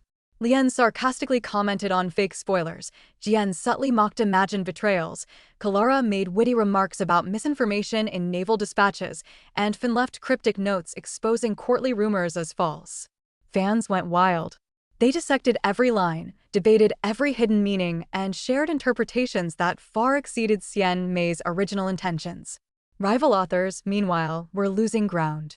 Their schemes backfired spectacularly as the reader's loyalty and engagement multiplied exponentially. One post gleefully announced, Xian Mei is controlling the war. She turned sabotage into an in-story subplot. She's not just a writer, she's a strategist. I need a medal for surviving the internet and this story. Xian Mei laughed aloud, leaning back in her chair. I've officially gamified chaos, she whispered. And everyone's playing. But the system's warnings grew more insistent. Xian Mei, manipulation of readers and rival authors alike, is reaching dangerous levels. Emotional engagement is affecting real-world behavior. Minor anomalies have been reported. You must exercise responsibility. Xian Mei rubbed her eyes, letting out a long sigh. Responsibility. Yes, I'll try. But the thrill of watching everything spiral, that's irresistible. The next chapters doubled down. Xian Mei used rival authors' attempts as material for clever plot devices. Fake spoilers became red herrings, critiques became ironic commentary and dialogue, and attempts at early chapter releases turned into suspenseful cliffhangers embedded in her story. The fans, caught in a whirlwind of narrative chaos, became her army. They defended her against attacks, amplified the story's reach, and debated endlessly across forums and bulletin boards. Xian Mei realized that her influence was no longer just narrative, it was cultural. Readers' engagement had become a living, breathing organism, one she could nudge, twist, and shape with each chapter. By Chapter 10, she introduced a subtle, meta-character, a mysterious figure who represented online rivals, sabotaging plots only to be consistently outwitted by the protagonists. Fans immediately caught the parallel and celebrated Xian Mei's cleverness. Her rivals were both inside and outside the story now, their efforts woven seamlessly into the narrative. Xian Mei, the system said, voice tinged with warning, you are now influencing not only stories and readers, but rival behaviors and their creative outputs. The scale of this is unprecedented. Xian Mei leaned back, smirking. Exactly. Unprecedented is my middle name.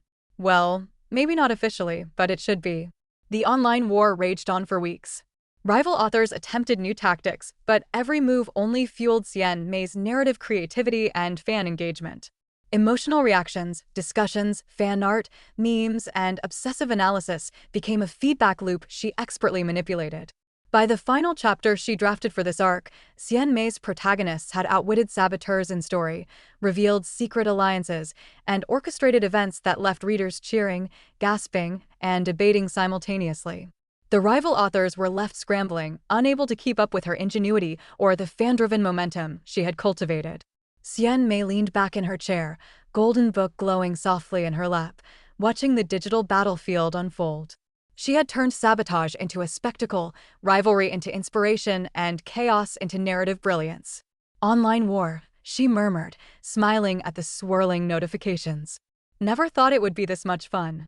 Somewhere in the infinite library, the system shimmered, simultaneously impressed and wary. Xian Mei, you are redefining influence. But be cautious. Every action has consequences. Xian Mei tapped the book, grinning. Oh, I know.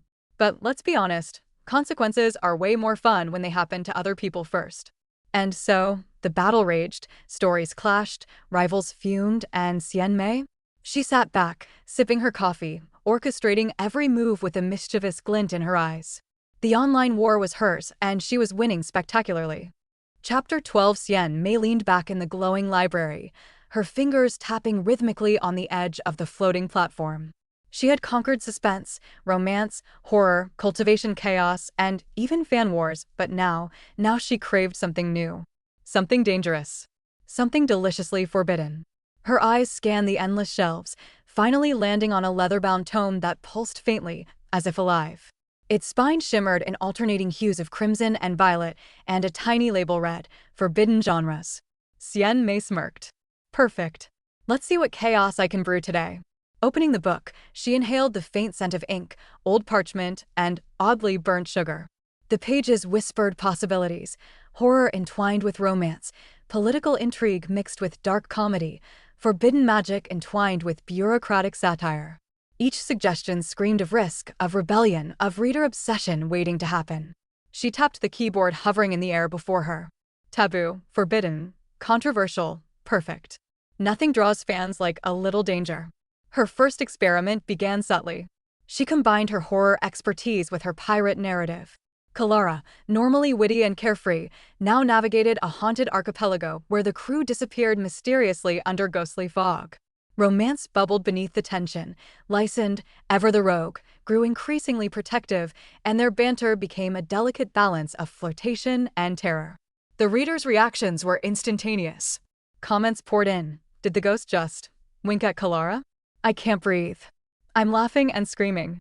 Lysand is flirting in a haunted forest. How am I supposed to deal with this? Xian Mei grinned. Exactly. Confusion, fear, desire, perfect cocktail. She then introduced political intrigue to the mix, revisiting the Loria. Finn, her cunning noble girl, now had to navigate not only family betrayals, but also whispers of a ghostly coup. Every move Finn made had dual stakes, survival in the court and survival against supernatural threats. Her romantic tension with a mysterious ally grew, layered with fear, mistrust, and sharp wit. Fans reacted like wildfire. Threads appeared debating Finn's loyalty, moral ambiguity, and emotional development. They speculated endlessly about supernatural forces, love triangles, and hidden agendas. Some readers admitted they were staying awake into the wee hours, simultaneously terrified, enamored, and obsessed. Xian Mei's fingers itched with delight. Yes, exactly like this. Fear, desire, political scheming. Let's pile it on. Next, she crossed over with her cultivation universe. Jian, the lazy prodigy, was suddenly entangled in forbidden magical arts that were considered taboo even by the strictest sections. Each spell he attempted carried unintended side effects, sometimes horrifying, sometimes comedic, always unpredictable. Romance crept in too, as Jian's rival come-love interest navigated feelings complicated by magical mishaps. Readers debated fiercely. Jian is a genius and a disaster. Did he just accidentally summon a talking pig demon to flirt with his crush? Stop combining horror, magic, and romance. My heart can't survive this chaos. Xian Mei laughed aloud. Oh, it can survive. And if not, well, that's part of the fun. By chapter 5 of her Forbidden Genres experiment, all her major worlds began subtly bleeding into one another. Kalara's haunted seas started leaking into Eldra City as mysterious neon apparitions mirrored ghostly events. Finn's political manipulations inspired street rumors in Eldra City, and Jian's magical mishaps occasionally caused temporary anomalies in both the Loria and the pirate archipelago. Fans noticed. Comments ranged from awe to panic. Wait, are all these worlds connected? I think Xian Mei is literally breaking the multiverse. Don't tell me she's doing this on purpose. Oh no, she totally is. Xian Mei tapped her chin thoughtfully.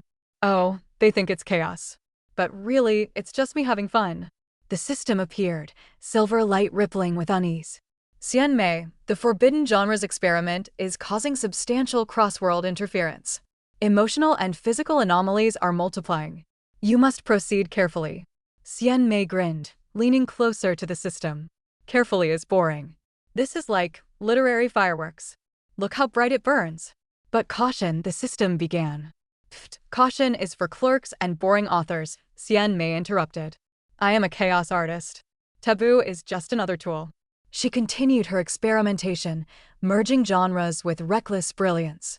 Horror-tinged romantic duels erupted on haunted decks. Political negotiations became life-or-death challenges against magical conspiracies. Characters reacted unpredictably, forced into situations Xian Mei had never fully planned, but she loved the spontaneity. Her fans, meanwhile, were enthralled. They argued over interpretations, created elaborate theories, and became deeply invested in every twist. One forum thread even started predicting which cross-genre element would appear next, treating Xian Mei like a mischievous oracle. Forbidden genres are my favorite addiction, one fan wrote. Is Kalara supposed to be dead or dating a ghost? I don't know, but I love it. I literally can't stop reading. I skipped dinner. My family hates me. Thank you, Xian Mei. She laughed aloud, nearly spilling her coffee. Yes, obsession is the ultimate compliment. This is perfection. But with great chaos came subtle consequences. Minor anomalies began cropping up again, whispers in the library that mimicked her characters' voices, faint scents of sea salt and burning parchment in random corners, and occasional glimpses of shadowy figures resembling Kalara, Finn, and Jian, flickering like ghosts in the library aisles. Xian Mei tapped her fingers on her chin thoughtfully. Okay, a little spooky, but also really, really fun. She decided to push the experiment further, introducing a cross-world gala, a single chapter where Kalara, Finn, Jian, and Lian all interacted at a mysterious masquerade. The ballroom was haunted, the masks enchanted, and every conversation carried multiple layers of hidden meaning. Romance sparked, alliances formed and dissolved, and minor horrors leapt from shadowed corners. Comments exploded. I think I need therapy after this chapter. This is insane, but I cannot stop reading. Xian Mei is a genius or a monster. Possibly both. The system hovered silently, observing, its light flickering uneasily. Xian Mei, your manipulation of forbidden genres is unprecedented. Emotional, physical, and narrative consequences are multiplying rapidly. Proceeding further may have unforeseen ramifications. Xian Mei leaned back, eyes gleaming.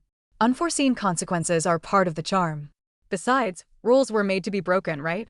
And so she continued, blending horror, romance, political intrigue, and magical chaos, chapter after chapter, teasing her readers, challenging their expectations, and watching as their obsession grew exponentially. By the end of the experiment, her fans were hooked, her rivals baffled, and even the system had to admit reluctantly that her mastery of cross-genre chaos was impressive. Xian Mei closed the book, letting out a long, satisfied sigh. Forbidden genres, she whispered, are the most delicious kind of chaos. And everyone, especially me, is going to love it. Somewhere in the infinite library, the shelves seemed to shiver in approval, a soft echo of laughter following her words. Chaos, obsession, and forbidden fun had never been more thrilling, and Xian Mei had only just begun. Chapter 13. Xian Mei lounged cross-legged on the glowing platform of the infinite library, eyes scanning the endless shelves of the system's domain. Every corner shimmered with possibilities, unfinished stories, half-imagined worlds, and books pulsing faintly like they were alive. But something gnawed at her, something she hadn't considered until now. The system. She had long treated it as a helpful assistant, a guide, and occasionally a foil for her jokes. But the more she experimented, the more she realized there were invisible rules. Limits. Lines she hadn't noticed because she had always pushed just below them or thought she had. She tapped her chin thoughtfully. Limits. Interesting. So you can't just go wild forever. I guess even chaos has guardrails. The system appeared beside her, shimmering like liquid silver, its form flickering with faint pulses of light. Xian Mei, it said, tone neutral, your awareness of the boundaries is evolving. But you must understand, interference beyond certain thresholds causes repercussions. Even minor manipulations carry consequences. Xian Mei raised an eyebrow. Minor manipulations, consequences, sounds dramatic. Like, a little bump in the story shouldn't break the world, right? You underestimate the complexity of influence, the system replied. Even the smallest alteration can ripple outward. Characters, readers, and reality itself may respond unpredictably. Xian Mei smirked, leaning back. Unpredictable is my specialty. Your specialty must now be tempered with strategy, the system said. Its tone carried something rare, a hint of warning, even respect. Mastery requires more than skill. It requires understanding the rules and working within them. Xian Mei crossed her arms, frowning thoughtfully. So, basically, I'm a chaos artist who also has to play chess. Got it. Fun. Curiosity pricked at her, sharper than any story idea. She decided to experiment with subtle manipulations, testing the system's boundaries without breaking them outright. She conjured a small ripple. A minor character in Eldra's city whispered a line in the story that wasn't supposed to exist yet. Nothing happened immediately. Xian Mei frowned. Maybe that wasn't enough. Then a faint vibration ran through the library shelves. A glowing book slid a fraction out of its space, almost like it was sighing. A tiny holographic note appeared in midair. Be cautious. She grinned. Oh, so that's how it feels when the system nudges you. Noted. She tried something bolder. Kalara's dialogue in the pirate story included a hint at a forbidden treasure that technically belonged in Fin's floating city narrative. The crossover was tiny, almost imperceptible. But within minutes, the system flickered sharply. Xian Mei, it said, tone sharper now, your interference has caused cross-world tension. Minor, but notable. Rules exist to maintain coherence. Xian Mei bit back a laugh. Rules, schmules. I get it. But come on. One tiny crossover? That's practically harmless. The system's glow dimmed slightly as if sighing. Harmless in appearance, but repercussions extend beyond perception. Readers may interpret events incorrectly. Characters may act unexpectedly. Minor chaos becomes noticeable. Xian Mei leaned forward, tapping her fingers on the glowing keyboard hovering midair. I see. So mastery isn't just about writing better stories. It's about anticipating reactions across all layers. Readers, characters, reality, even the system itself. Yes, the system confirmed. Skill is insufficient. Strategy is required. To manipulate narrative successfully, you must consider rules, limits, and the cascade of consequences. Otherwise, your power becomes dangerous. Xian Mei rubbed her chin. Dangerous, That's kind of exciting. The system continued, flickering softly. Many authors cease experimentation at boundaries. Few attempt to learn the constraints. Even fewer succeed in balancing creativity and responsibility. Xian Mei smirked. Challenge accepted. I like challenges. Her mind buzzed with ideas. She could test limits with finesse. Tiny crossovers, subtle foreshadowing, narrative echoes between worlds. Each experiment could teach her more about the system, her influence, and the invisible threads connecting stories, readers, and reality. She picked a book almost at random, a thin, silver-bound volume pulsing faintly like a heartbeat. The story involved a haunted mansion in Luminous City, filled with spirits whose behavior depended entirely on readers' expectations. She inserted a subtle twist. One ghost whispered lines from Kalara's adventures, slightly bending the narrative. Immediately, she felt it. A ripple. Not catastrophic, but tangible. The system shimmered more brightly than usual, its tone sharper. Observation. Cross-story interference detected. Minimal consequence, but noticeable. You are learning to navigate the rules. Xian Mei clapped her hands lightly. Learning, yes. Playing, always. And teasing consequences, priceless. But the experimentation also revealed limitations she hadn't anticipated. When she tried pushing Fin's political intrigue into Eldra City, minor distortions appeared. Characters acted out of alignment, and readers became confused, commenting that certain plot points didn't make sense or felt off. Xian Mei muttered, biting her lip, so that's the penalty. Push too far and coherence breaks. Got it. Interesting.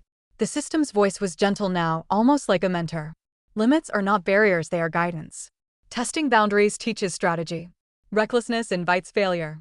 Mastery balances creativity with foresight. Xian Mei stretched her fingers, spinning the golden book in her lap. Strategy, foresight, fine. But chaos is still my favorite tool. I just need to learn how to wield it like a scalpel instead of a sledgehammer.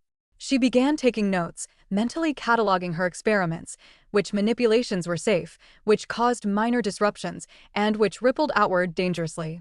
She realized mastery wasn't just about pushing limits, it was about knowing them intimately, anticipating effects, and turning constraints into advantages. And then, almost like a reward, a new idea sparked in her mind. What if she could combine forbidden genres, crossovers, and fan interactions while staying within the system's subtle rules? A story that bent reality, teased chaos, and entertained readers without triggering catastrophic consequences. Her grin widened. Oh yes, now we're talking. Mastery isn't just power, it's finesse. Art, chess, and fireworks rolled into one. The system flickered, a faint glow of approval. Recognition, you understand. Strategy is emerging. Chaos is controlled. Learning is occurring at an unprecedented rate. Xian Mei tilted her head, savoring the thrill. Learning, controlling chaos, teasing consequences. I like this. This is the kind of fun the system should allow. She glanced at the library, at the infinite rows of glowing books, and whispered softly to herself, "Rules don't make me weaker. They make me smarter. And smarter is more dangerous, in the best way." From somewhere in the library, a book shifted slightly as if nodding. Xian Mei laughed softly, leaning back. Mystery, rules, strategy, and chaos, she had uncovered the secret of mastery. And she was ready to wield it. Because power without strategy was fun, but power with cunning? That was unstoppable. Chapter 14. Xian Mei leaned back on the glowing platform of the infinite library, her eyes scanning the barrage of notifications flooding across multiple screens. At first, she thought it was her imagination or maybe another ripple from one of her cross-genre experiments, but no. This was bigger. Much bigger. The fans were rising. Not in a violent sense, of course. That would have been less fun. But they were revolting in the only way devoted, obsessed readers know how, with pens, keyboards, and wildly overactive imaginations. Threads exploded across forums, BBS boards, and early internet communities. People weren't just reading her stories anymore, they were writing them themselves, theorizing, remixing, and even attempting to improve or expand the narratives in ways that surprised Xian Mei. Her fingers hovered above her keyboard, tapping lightly as she grinned. Oh, they're self-replicating chaos now.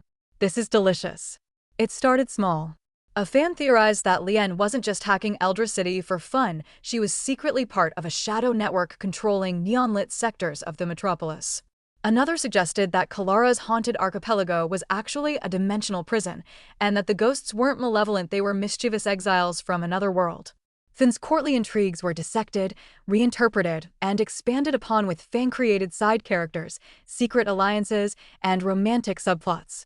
Xian Mei watched, fascinated. The readers weren't just passively consuming her stories, they were actively reshaping them. Her world was evolving organically, growing in ways even she hadn't predicted. "This is incredible," she whispered to herself, brushing a strand of hair from her face. "It's like I built a universe, and now it has a mind of its own." Then came the fanfiction. Threads appeared labeled, Len versus the ghost hackers of Eldra City, Kalara, and the Pirate Masquerade, side adventures, Finn's secret diaries, court drama expanded, Jian's forbidden magic, the lost chapters. Each post was a miniature rebellion. Rewriting parts of the story, introducing new chaos, and most importantly feeding the feedback loop. Readers who hadn't even finished her official chapters joined the discussions, debating every possible outcome, speculating about character motivations, and creating elaborate theories. "Wait, Finn is secretly in love with the ghost advisor," one post screamed. "No, you idiot. She's plotting revenge and romance." "Multitasking genius," another argued. "Lian's hacking the system itself now, obviously." "Read between the lines." Xian Mei chuckled, taking a sip of her lukewarm coffee. "Oh, read between the lines, love that. Clever little monsters." It wasn't long before fan communities began forming. Dedicated groups emerged, Len's hackers, Kalara's corsairs, Finn's court, and Jian's prodigies. Each faction debated endlessly, posting theories, alternate endings, memes, and illustrations. They even started creating crossover content, imagining what would happen if their favorite characters met outside the confines of her stories.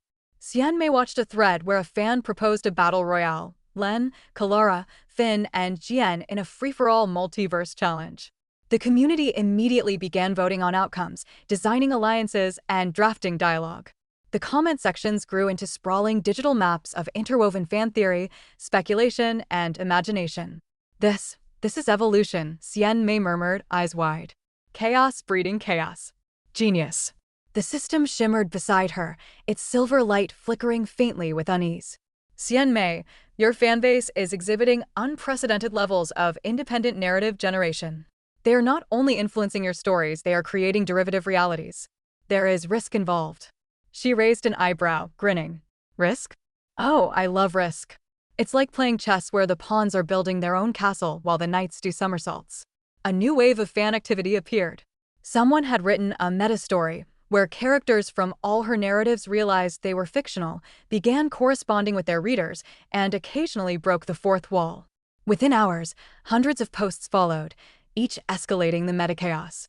The readers weren't just imagining scenarios, they were weaving a tapestry of living stories that constantly looped back into Xian Mei's originals.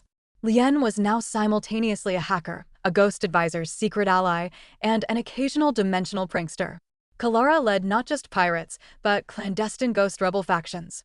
Finn's court intrigue became a sprawling epic, complete with fan-created subplots involving rival kingdoms, mysterious assassins, and love triangles that even Xian Mei hadn't imagined. Jian's cultivation world collided with all of them through magical mishaps and forbidden arts. Wow, Xian Mei muttered, laughing aloud. I created a sandbox, and they've built a theme park on it. And roller coasters too. The system's holographic form flickered, this time with a mixture of admiration and worry. Xian Mei, their collective creativity is influencing reality at an unprecedented scale. Minor anomalies have already been detected. Emotional intensity is extreme. If uncontrolled, these fan interactions could escalate beyond expectation. She shrugged, a mischievous glint in her eye. Let them escalate. The more obsessed, the better. They're playing my game now and they don't even know it. She watched as a fan theorized that the pirate Queen Kalara would ally with Finn in a secret mission across worlds. Another suggested that Lien's hacking of Eldra City had accidentally triggered mystical consequences in Jian's cultivation universe. Every suggestion, every what if, added new layers of chaos, weaving a multiverse tapestry that was both hilarious and exhilarating. Notifications kept pouring in like fireworks, fan art of crossovers, rewritten dialogue, fan-made spoilers, memes depicting characters with absurd expressions, and heated debates about minor plot details. Xian Mei leaned back, closing her eyes briefly, a satisfied grin spreading across her face. Chaos, creativity, obsession, all in perfect harmony. And the best part? I didn't even have to write it. They're doing it themselves. Free labor, free ideas, free everything. I love fandoms. She opened her eyes and tapped her fingers on the golden book hovering midair.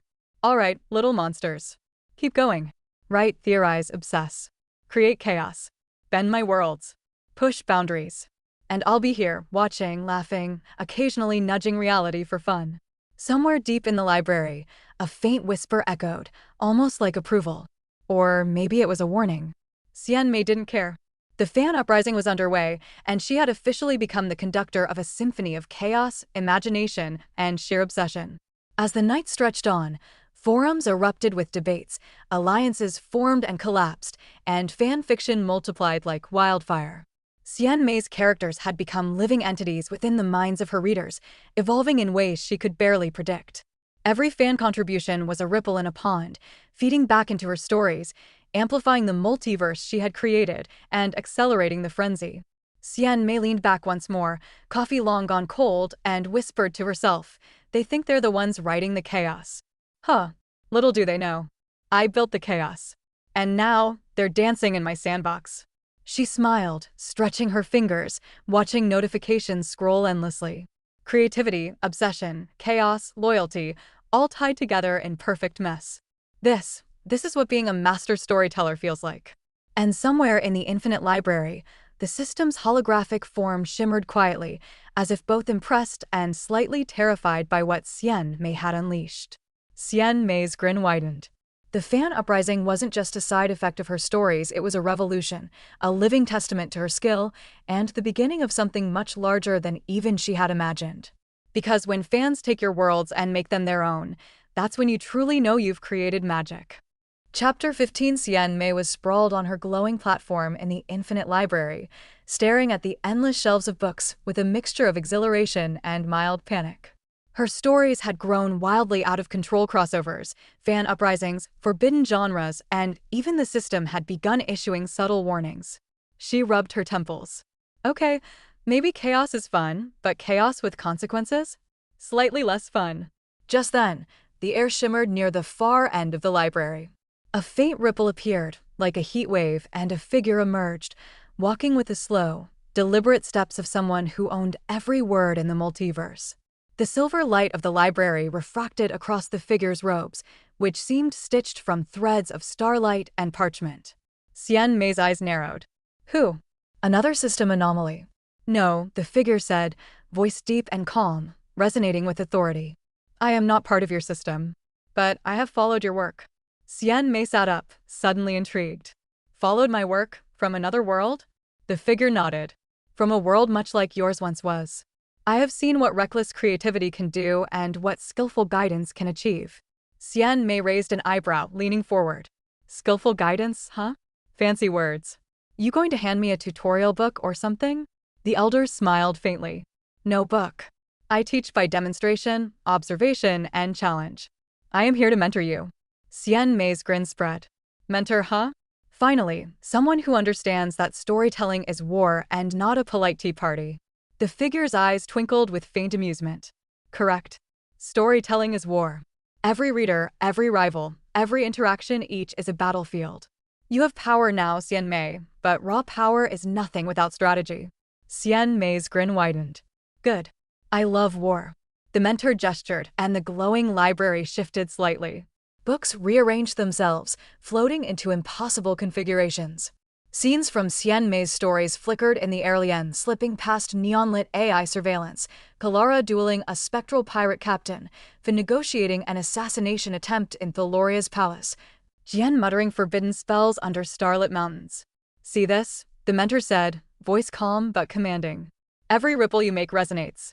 A tiny change in one story, an added sentence, a deleted paragraph can cascade into unforeseen consequences across worlds. Xian Mei's eyes sparkled. I know. I've seen some ripples already. Fans freak out. Characters go rogue. Worlds collide. And it's amazing. The mentor shook their head. Amazing, yes. But uncontrolled. You're skilled in chaos, but you lack discipline and influence.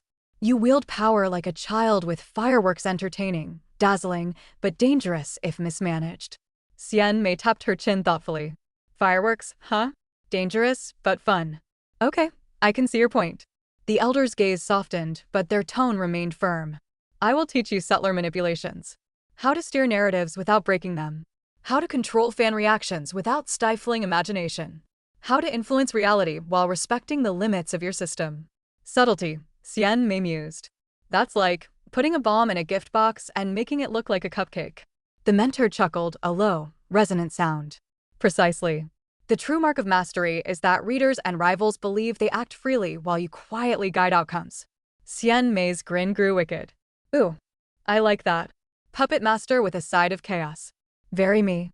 The mentor extended a hand, and a holographic map of interconnected story worlds appeared. Each node pulsed faintly, some bright, some dim, some flickering erratically. These are the worlds you influence. Some are stable, some volatile. Your skill must allow you to nudge, not topple, while orchestrating events across multiple realms. Xian Mei leaned closer, squinting. So it's like multi-dimensional chess, but every piece has its own mind and can talk back. Exactly, the mentor said. You must learn patience, strategy, and foresight. Impulse can destroy everything. Subtlety can create empires. Xian Mei tapped her fingers on the glowing platform, imagining possibilities. Lian manipulating elder cities' underground networks, Kalara subtly directing pirate alliances, Fin's palace intrigues spreading like whispers. Jian's cultivation mishaps influencing magical currents. Each event could be tweaked to produce maximum effect with minimal disruption. The mentor's eyes gleamed. Today, we begin with a simple exercise. I will challenge you with a narrative problem. You must solve it using influence, not brute force. Can you redirect a story's outcome by subtle intervention rather than rewriting events outright? Xian Mei sat up straighter, excitement radiating. Bring it on. This is basically my favorite kind of puzzle. And war game. And prank. The mentor nodded and gestured. Instantly, a scenario unfolded midair, a scene from Elder City where Lian's plans were on the verge of collapse. Security drones swarmed unpredictably, and fan chaos risked overwhelming the storyline. Your task, the mentor said, is to stabilize the narrative, preserve character integrity, and maintain fan engagement, all without overt rewriting. Subtle adjustments only. Xian Mei's eyes sparkled. Subtle, huh? That's like tiptoeing through a minefield wearing clown shoes. Love it. She observed, analyzing. A small suggestion here, a whispered rumor for the character there, a slight misdirection in a fan forum, tiny nudges, invisible to the untrained eye, started steering events toward balance. Lian avoided collapse, fans remained obsessed but unconfused, and the drones were cleverly diverted without compromising story tension. The mentor nodded approvingly. See? Influence does not always require dominance. A whisper can redirect a storm more effectively than a hurricane. Xian Mei leaned back, grinning, exhilarated. Oh, this is like playing 4D chess while riding a roller coaster. And the audience thinks it's all random. Delicious. Good, the mentor said. Chaos tempered with subtlety is the mark of a true storyteller. Now, let us escalate. They spent the rest of the day testing Xian Mei's ability to influence events across her stories, stabilizing crossovers between Kalara and Finn, managing multi-world fan reactions, orchestrating romantic tension without creating narrative collapse, and manipulating magical events in Jian's cultivation world without triggering unintended disasters. By the end, Xian Mei's grin was unstoppable. She had learned not just to control chaos, but to shape it, to let readers and characters think they acted freely while she subtly nudged every outcome. The mentor finally leaned back, robes glittering softly. You have potential beyond your recklessness.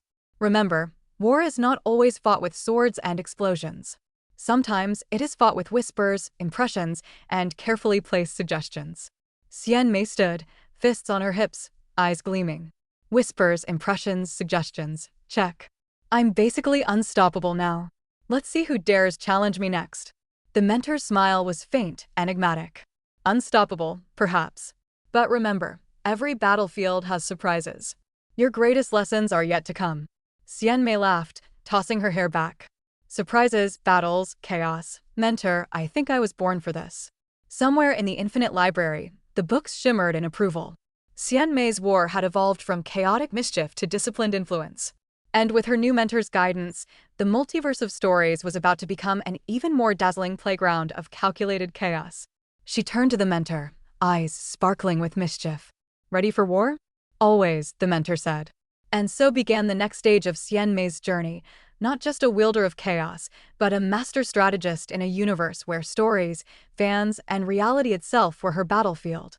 Chapter 16. Xian Mei sat cross-legged on the glowing platform of the infinite library, surrounded by a faint hum of energy from the countless books. The air was electric with possibilities. Every world she had touched, Eldra City, the Loria, Lumina City, the Cultivation Mountains, and the high seas of Kalara, was alive in her mind. And now, she was ready to do the impossible. Her fingers hovered over the ethereal keyboard that floated in front of her, and a mischievous grin crept across her face. All right, little worlds. Let's see how you dance together. The plan was audacious. Merge her previous storylines into one massive multi-genre epic.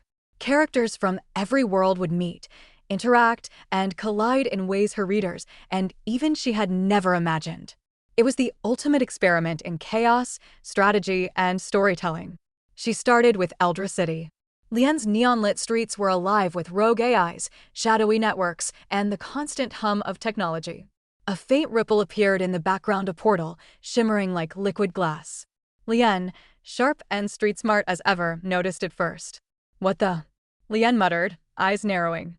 She stepped cautiously toward the portal, her senses screaming caution. From the portal's edge, Kalara emerged, hair wind-tossed, cutlass in hand, eyes scanning the unfamiliar urban chaos. Not my usual kind of port, but interesting, she quipped, twirling the blade with casual flair. Xian Mei leaned back, delighted. The first crossover had begun. Perfect. Let's stir the pot a little. A ripple of magic flashed, and Finn appeared, regal and calculating, eyes immediately scanning the environment like a hawk spotting prey. Her palace poise clashed hilariously with the neon grit of Eldra City. What is this? A bazaar of chaos, she demanded, arching an eyebrow at the street kids weaving through traffic. Meanwhile, Jian's cultivation aura spread like a faint storm, his eyes glowing with mystical energy as he appeared on a rooftop overlooking the city. So, everyone's here. This is amusing, he said lazily, reclining against a neon sign. His mastery of forbidden arts hummed faintly, warping gravity and light around him in subtle, but noticeable ways. Xian Mei clapped her hands softly, feeling the energy of the combined worlds buzz through the library. Yes! This is exactly the chaos I wanted. Worlds colliding, characters reacting, fan theories multiplying like wildfire. And indeed, back in the early internet of her reborn era, readers were scrambling. Notifications exploded. Forums filled with debates, theories, and frantic speculation. Wait, Lian is talking to a pirate queen. Finn just schemed in a city she's never been to. How? Jian's magic just warped the AI network. I don't even. What? Xian Mei laughed aloud. Oh, they're panicking. Perfect. Confusion is the appetizer. Chaos is the main course. She guided the interactions subtly. Lian immediately tried to hack the city's security network to understand the magical disturbances caused by Jian. Kalara, amused by the neon chaos, started recruiting street kids as her impromptu pirate crew.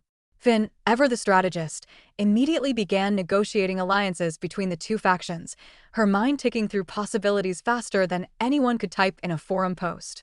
Xian Mei watched, fascinated. Each action created ripples unexpected, hilarious, sometimes horrifyingly effective. The characters' personalities clashed in ways she hadn't scripted, forcing her to adapt in real time. All right, she muttered, let's throw in some meta-fan chaos. Across forums and fan communities, threads erupted. Some readers imagined secret alliances between Fun and Kalara, theorizing that Lian was secretly training under Kalara's command. Others tried to predict how Jian's cultivation magic would interact with Eldra City's AI network. Fan fiction exploded. Memes appeared. Readers argued, collaborated, and created entire miniature narratives branching from the crossover events. Xian Mei leaned back, sipping her lukewarm coffee. Oh, this is delightful. Chaos, creation, and fandom energy all in one. My multiverse is self-sustaining. The system appeared beside her, shimmering with faint concern. Xian Mei, the magnitude of your influence has grown exponentially. Multi-world interactions are creating unprecedented narrative tension. Even subtle alterations have amplified consequences. She waved a hand dismissively. Relax, system. Subtle? Sure. Amplified? Naturally. But fun? Absolutely. The mentor from the other world appeared quietly behind her, robes flickering like starlight. Be cautious. Fun and power are intoxicating, but remember the rules. Even subtle chaos can cascade unpredictably. Xian Mei smirked. Rules, schmrules. Fun first, chaos second, mastery third. Got it. Back in the multi-world crossover, the story escalated. Lian uncovered a rogue AI using magical interference to destabilize Eldra City. Kalara and Finn joined forces to infiltrate the AI's hidden stronghold, arguing constantly over strategy, but secretly respecting each other's cunning. Jian floated above, lazily manipulating time pockets to give them slight advantages while teasing them with cryptic warnings. The timing, it's perfect, Xian Mei whispered. Every character doing their thing, every world reacting naturally, every fan theorist losing their minds. It's art. Readers, meanwhile, were posting at a frenzied pace, fan-created maps of Eldra Lumina crossover zones, speculations on romantic subplots between characters who had never met before, and theories about how Jian's cultivation magic would affect Kalara's pirate abilities. Comments ranged from confusion to ecstatic praise to outright panic. This is insanity, one reader typed. No, this is genius, another countered. Did I just skip a line? My brain hurts. Xian Mei laughed. Perfect. Confusion and obsession, the perfect cocktail. Even small details mattered. Lian's hacking left traces of neon patterns that mimicked Finn's palace sigils. Kalara's magic subtly warped reality in Eldra City, creating temporary floating platforms that stunned both characters and fans. Jian's manipulation of time caused minor déjà vu for anyone reading multiple storylines, making forums explode with "Wait, did this happen already?" comments. Every ripple was intentional, or at least as intentional as chaos could ever be. Xian Mei found herself improvising constantly, tweaking narrative threads, guiding characters while letting them remain unpredictably alive. By the end of the first full cycle of the crossover, the energy of the multiverse had peaked. Characters were exhausted yet exhilarated, readers were obsessed, and even the system seemed unable to fully predict the outcome. Xian Mei leaned back, stretching, a triumphant grin on her face. Power has never felt so fun, she whispered. Chaos, control, fandoms, crossovers, all of it. Perfect. The mentor appeared, nodding in quiet approval. You are learning the delicate balance of influence and chaos. Multi-world control is not merely writing. It is strategy, manipulation, and understanding the ripple effects of every action. Xian Mei chuckled, flipping a strand of hair over her shoulder. And the best part? The characters and fans think it's all random. Little do they know. I built this chaos from scratch. Somewhere in the infinite library, a book glowed brighter than the rest, humming with energy, as if anticipating the next twist. Xian Mei's multiverse was alive, evolving in real time, and she was at its center both conductor and trickster, strategist and chaos artist. She tapped her fingers on the keyboard hovering midair. All right, little worlds. Let's see how far we can push this. Who wants more chaos? The multiverse seemed to respond, flickering in resonance with her excitement. Lian adjusted her goggles. Kalara twirled her cutlass. Finn's eyes gleamed with calculation. Jian yawned, floating lazily, but his aura hinted at mischief. Xian Mei grinned wider than ever. Oh, this is going to be legendary. Chapter 17. Xian Mei leaned back in her glowing chair, scrolling through the flood of notifications on her virtual console. A faint smirk tugged at her lips. Ah, it's happening, she murmured. Across the network, her main rival, Dejun, was stirring the pot. The pompous author had never forgiven her meteoric rise and was attempting his grandest sabotage yet, a coordinated campaign of fake leaks, twisted critiques, and expert analyses claiming that her newest multi-world crossover was incoherent, overhyped, and technically impossible. The forum posts were numerous, eloquent, and venomous. Xian Mei's new story is a mess. Her characters contradict themselves. The crossovers are sloppy. Fans are deluded if they think this makes sense. Don't waste your time. Here's a leaked chapter. Warning, cringe levels off the charts. Xian Mei tapped her chin, tilting her head. Oh, honey, you really think I didn't see this coming? Her fingers hovered over the ethereal keyboard, and her grin widened. This was her battlefield, and she loved every second. The system appeared beside her, glowing faintly. Xian Mei, the rival's sabotage is extensive. This may affect not only reader perception, but also narrative stability. Xian Mei waved a hand dismissively. System, relax. Sabotage is just another plot device. Watch how it's done. She began orchestrating her counterattack. But Xian Mei didn't want a simple rebuttal. No, that would be boring. Instead, she planned a brilliant plot twist, one that would both silence her rival and elevate her own story to legendary status. The idea struck her like a lightning bolt. Characters from her multi-world crossover would suddenly face a challenge that no one, not even Dejun, could predict. A hidden antagonist, weaving subtle manipulation across every world, would be revealed, forcing heroes and anti-heroes alike to confront an unexpected threat. She typed furiously, guiding each character's actions with precision. Lian's hacking led her to uncover coded messages embedded in Kalara's pirate maps. Finn's alliances and betrayals suddenly had a hidden pattern that explained mysterious events in Eldra City. Jian's forbidden cultivation techniques became pivotal in deciphering magical anomalies bridging worlds.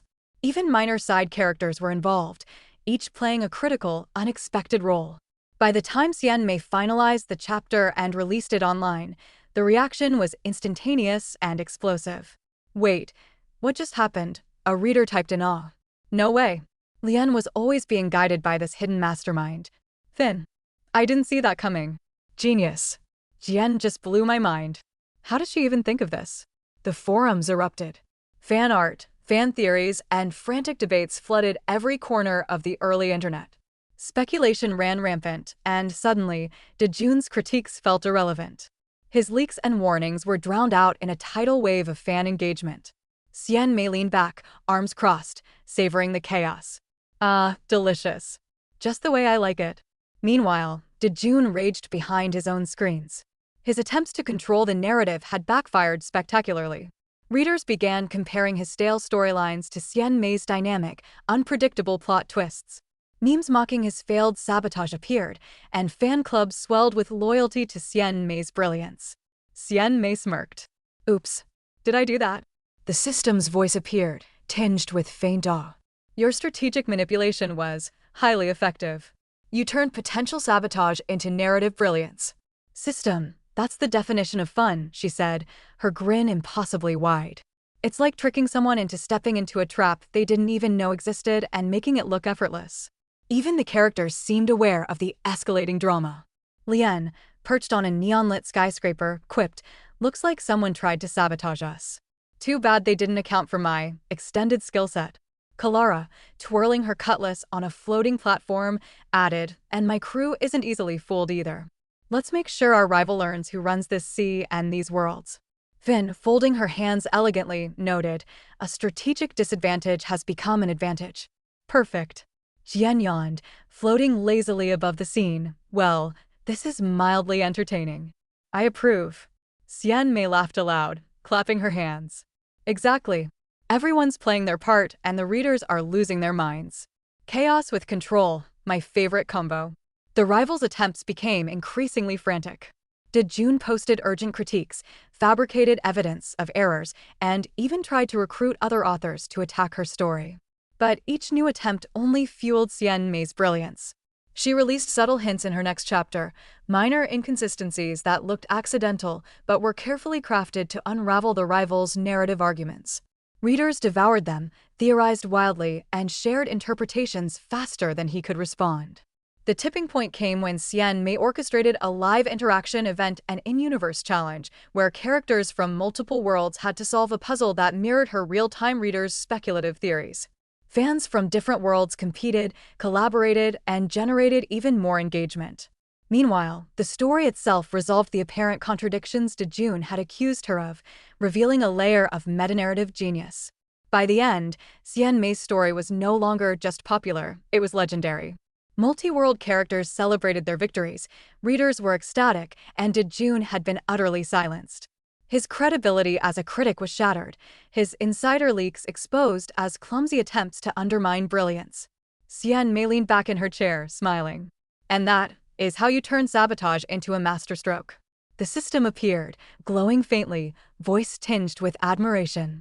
Xian Mei, your execution was flawless.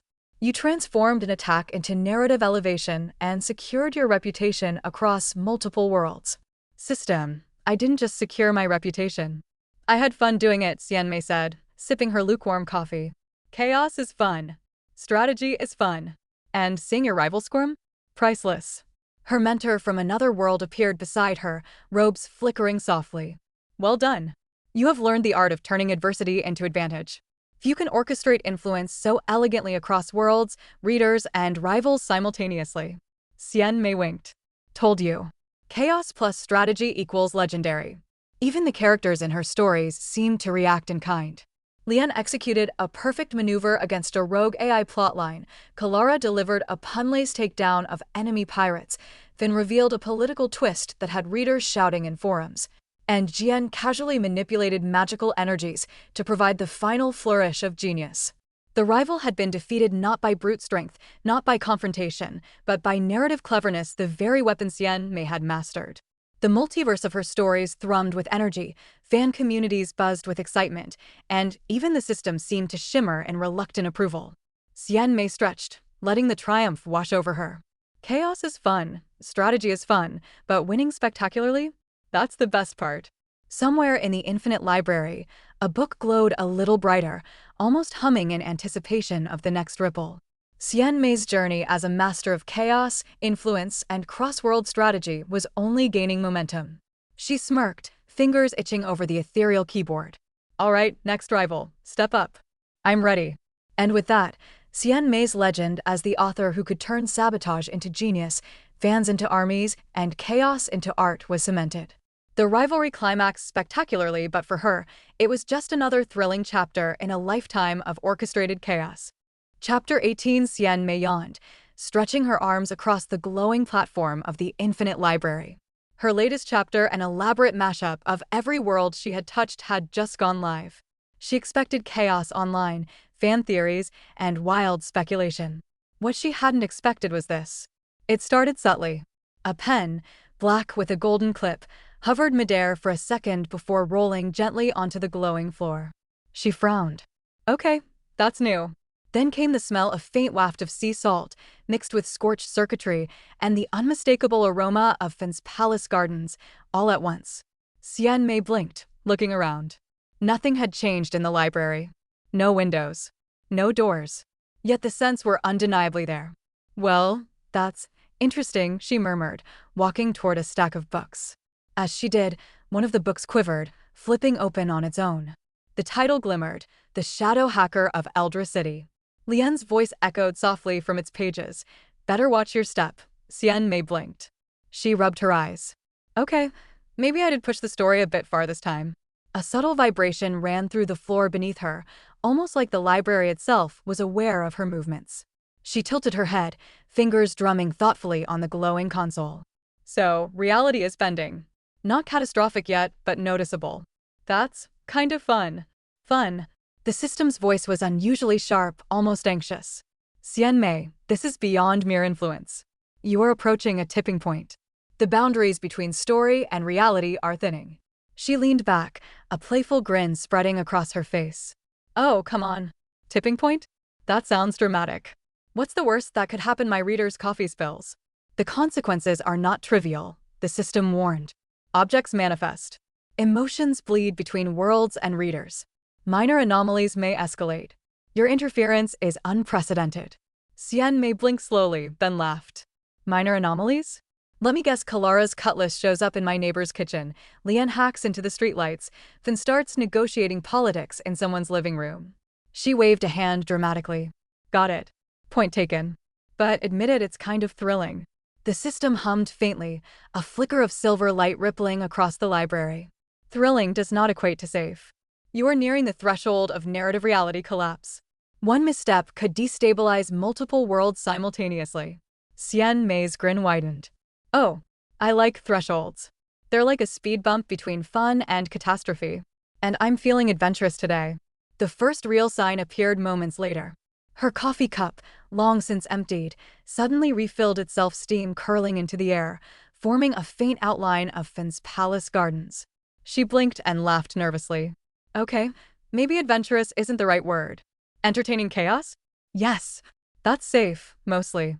She stepped forward, fingers brushing the glowing floor, and suddenly, a flicker of neon lights, the same pattern Lian had used to hack Eldra City, appeared across the library walls. Small, harmless at first, but clearly a manifestation of her stories leaking into this dimension. See system? Tiny ripples. Totally controllable, she said, swiping at the neon. The lights flickered but didn't disappear. Instead, they seemed to react, pulsing in rhythm with her heartbeat. The system's voice grew firmer. Xian Mei, influence has reached a critical level. You must stabilize your narrative output or risk permanent entanglement of story and reality. Objects, emotions, and even time perception may be affected. She arched an eyebrow. Time perception? That explains why I felt like Chapter 17 took 3 seconds to write but also 3 hours. Do not joke, the system said. Your levity is dangerous. Consider the emotional transference occurring in your readers. Panic, euphoria, obsession, they are all rising beyond predicted thresholds. Xian Mei rubbed her chin thoughtfully. My readers are more involved than ever. Obsession is half the fun, right? She chuckled, then paused. All right, fine. Maybe I pushed the boundaries a tiny bit. But it's controllable. Probably. She tapped at her floating console, scanning threads and notifications. Sure enough, comments were no longer just hyperbolic praise or wild theories. Some readers reported weird feelings, sadness when Fin's alliances faltered, exhilaration when Lian narrowly escaped danger, even faint anxiety tied to Jian's cultivation experiments. One reader typed, "Why do I feel like my heart just skipped a beat? Did the pirate queen just wink at me?" Xian Mei laughed, covering her mouth. Well, at least they're enthusiastic. She looked around the library, observing the subtle chaos. Books hovered midair. Glowing runes flickered faintly above her head. Shadows cast themselves in odd, serpentine patterns, echoing luminous cities' haunted streets. Her characters, alive in their own worlds, were leaking into reality just enough to be noticeable but not catastrophic, yet. You need to stabilize your output, the system insisted. A controlled narrative flow can prevent tipping points.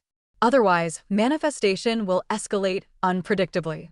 Xian Mei leaned back, fingers steepled, plotting. Controlled, huh? That sounds like a challenge. I love challenges.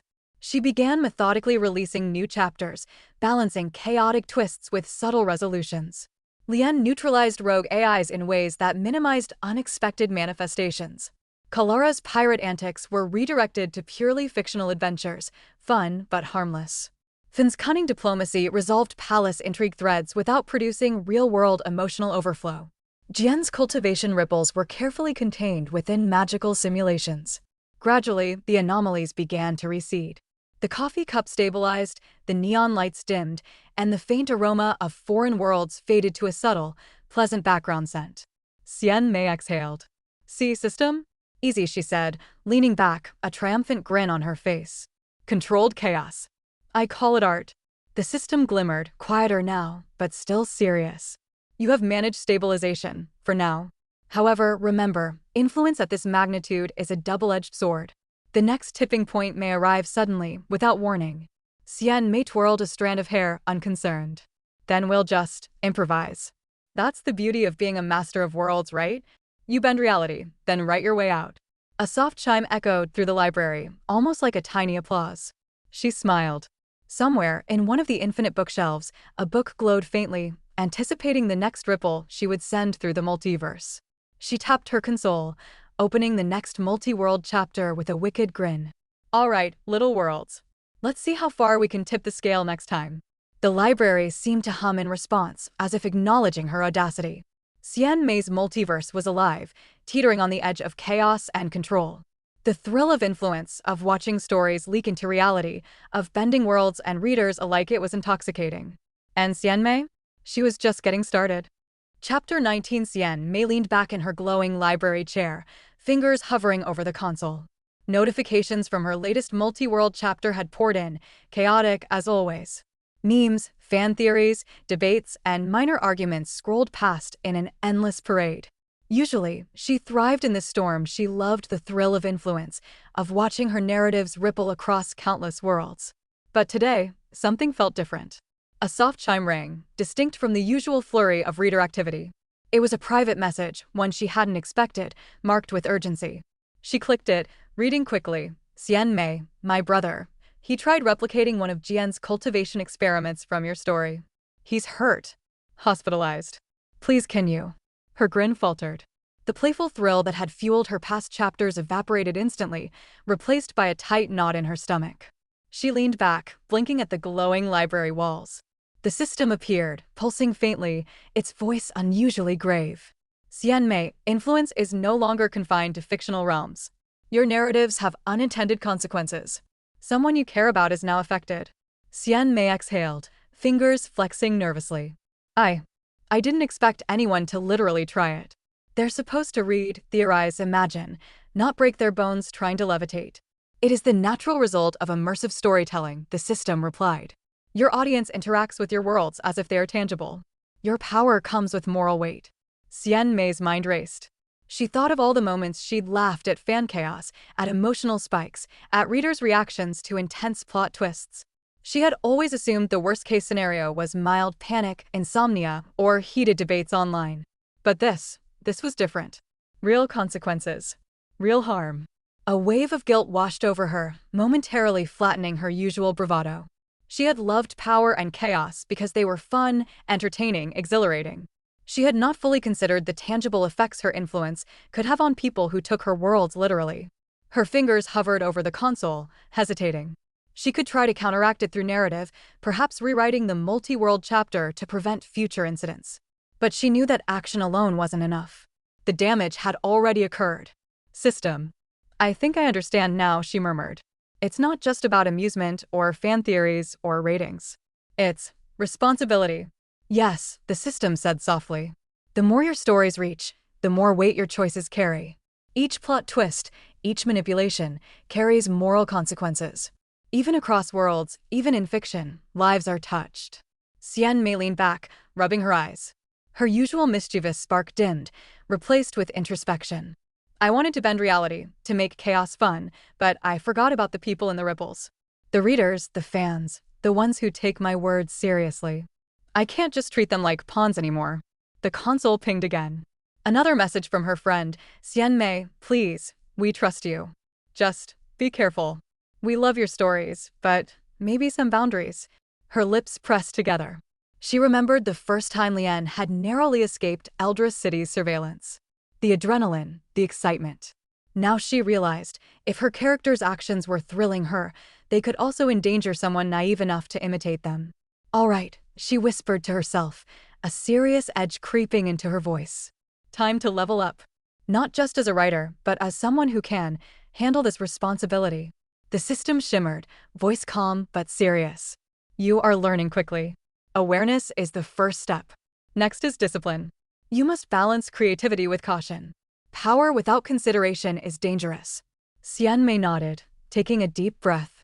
Her fingers hovered over the console, and she started making adjustments not to suppress creativity, but to integrate care. She implemented narrative safeguards in her cultivation stories, ensuring that risky techniques were presented with clear consequences and warnings. She added commentary threads in horror stories, reminding readers of boundaries between fiction and reality. She rewrote multi-world interactions subtly to prevent direct mimicry of dangerous feats. Even the characters seemed aware of her shift in tone. Lien glanced at her from a neon-lit skyscraper. Careful, boss.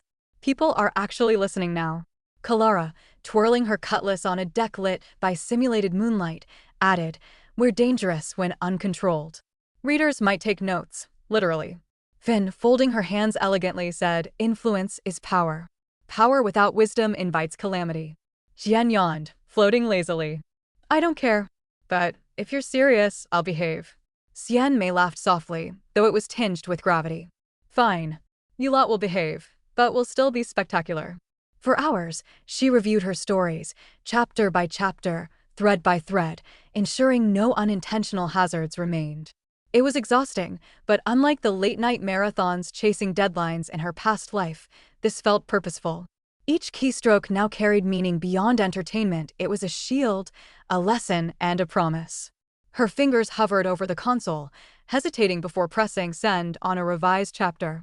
"This one balances chaos and safety," she muttered. "Thrilling, but responsible. Fun, but controlled." The system hummed softly. "You are beginning to understand the gravity of your role. The tipping point is not merely about power, it is about ethics." Xian Mei exhaled, leaning back. A faint smile returned. "Ethics, huh? Not exactly fun, but I'll make it work. Just differently. Fun with responsibility. That's my new brand." Her console pinged with a notification from a fan community. Messages poured in. "Thank you for the caution notes. We appreciate the warnings. Your stories feel more immersive, but safe now. Love it." Xian Mei chuckled, a genuine warmth spreading through her chest. She had expected chaos, confusion, or even backlash. Instead, her audience responded with gratitude. They respected her choices. They trusted her to guide them through excitement without danger. The system's light shimmered, faintly approving. "Responsibility has strengthened your influence. You now guide worlds, readers, and narratives with awareness. Your power is balanced for now." Xian Mei leaned back, fingers tapping thoughtfully. "For now. I like that. Limits are fun when you know them, and responsibility is just another challenge to master." Outside the infinite library, books from countless worlds rustled, as if acknowledging her growth. Somewhere in the distance, Lien's voice echoed with a digital chuckle. "Boss, looks like you're officially legendary." Kalara added, "Legendary, but smart this time." "I approve." Finn's soft voice murmured, "Balance brings stability and influence." Jian yawned. "Meh, still fun." Xian Mei smiled, eyes gleaming. She had discovered a truth more potent than any twist or cliffhanger. Power was exhilarating, but responsibility gave it weight. Influence was a tool, but morality and care were its compass. She leaned forward, fingers brushing the console. "All right, time to write the next chapter. Carefully, creatively, and responsibly. Let's see how far we can push the story without breaking anyone." The library pulsed softly, as if alive and listening. Somewhere in the infinite shelves, a book glimmered, awaiting her next ripple through worlds and hearts. Xian Mei's multiverse had grown not just in scale, but in significance. She had learned that stakes weren't only about plot, they were personal, real, and sometimes painfully human. And she was ready. Chapter 20. Xian Mei sat cross-legged in the glow of the infinite library, staring at the last chapter she had just uploaded. The multiverse of stories she had shaped, rivalries, adventures, romances, horrors, and mystical realms now converged in a grand finale unlike anything her readers had ever seen. She leaned back, fingers brushing the soft light of the console, and exhaled. "Done," she whispered, almost disbelievingly. After everything, it's done. Her stories had evolved from simple entertainment into something much larger. They were experiments in creativity, chaos, and morality, exercises in bending worlds, shaping lives, and influencing hearts. She had made mistakes, small ones that rippled unpredictably, bigger ones that caused real consequences, but she had learned, adapted, and grown. And now, her legacy would be her gift and her responsibility, perfectly intertwined. The system shimmered beside her, its light pulsing like a heartbeat. Xian Mei, your final work exceeds projections. The influence on multiple worlds, narratives, and readers is unprecedented. This story will redefine literary norms, both here and in the worlds you touched. Xian Mei smirked, stretching her arms. Redefine norms, huh? I always knew I had a flair for the dramatic. But I didn't just want to shock people. I wanted to show them what stories could do. The console pinged. Notifications flooded in, not just from one world or dimension, but from countless ones. Fan forums erupted in celebration. Rival authors, previously skeptical or jealous, admitted grudging admiration. Even some of her fiercest critics were forced to acknowledge her ingenuity. One post read, "Xian Mei has changed the way we see storytelling. Every world feels alive. Every character matters. Every twist is genius." Another, from a rival author she had once sparred with, said, "I've spent years trying to innovate. She just rewrote the rules." Hats off. Xian Mei's lips curved into a grin. She could almost hear Lian's voice echoing in her head, "Finally, boss. The chaos pays off." Kalara's imaginary laughter chimed in next, mischievous as ever, and the best part? "I look even cooler doing it." Finn's refined voice, calm but approving, said, "Your legacy is not just entertainment. It is influence tempered with wisdom. You have grown, Xian Mei." Even Jian yawned, floating lazily in the neon glow. "I don't care about legacy, but yeah, this is neat." Xian Mei chuckled, leaning back in her chair. "Neat, huh? I'll take it. Neat is good. Legendary is better." Her eyes drifted over the library, at the endless rows of books from 3,000 worlds. Each had taught her something, inspired her, or challenged her creativity. And now, her stories were not just echoes on pages, they were forces shaping reality, shaping readers, shaping imagination itself. She had learned that power without care was dangerous, that chaos without direction was futile. But with skill, wit, and a little heart, even a mischievous heart, she could craft worlds, influence lives, and leave a legacy. The system's voice softened. "Xian Mei, do you understand the full extent of your accomplishment? You have given readers, allies, and even rivals something rare: awe, inspiration, and respect. This is a gift and a responsibility." Xian Mei nodded, fingers tracing patterns in the soft glow beneath her. "I do. I've learned that stories aren't just words on a page. They are invitations, challenges, mirrors, sometimes weapons, sometimes medicine. But always, always alive." She thought back to the first day she had been reborn at 16, blinking at the infinite library, thinking dying might have been the best plot twist of her life. At the time, she had craved freedom, chaos, and fun. She had gotten all that and more. She had been tested by consequences, responsibility, rivalries, and fan obsession. And through it all, she had learned to balance power with care, influence with empathy, and creativity with strategy.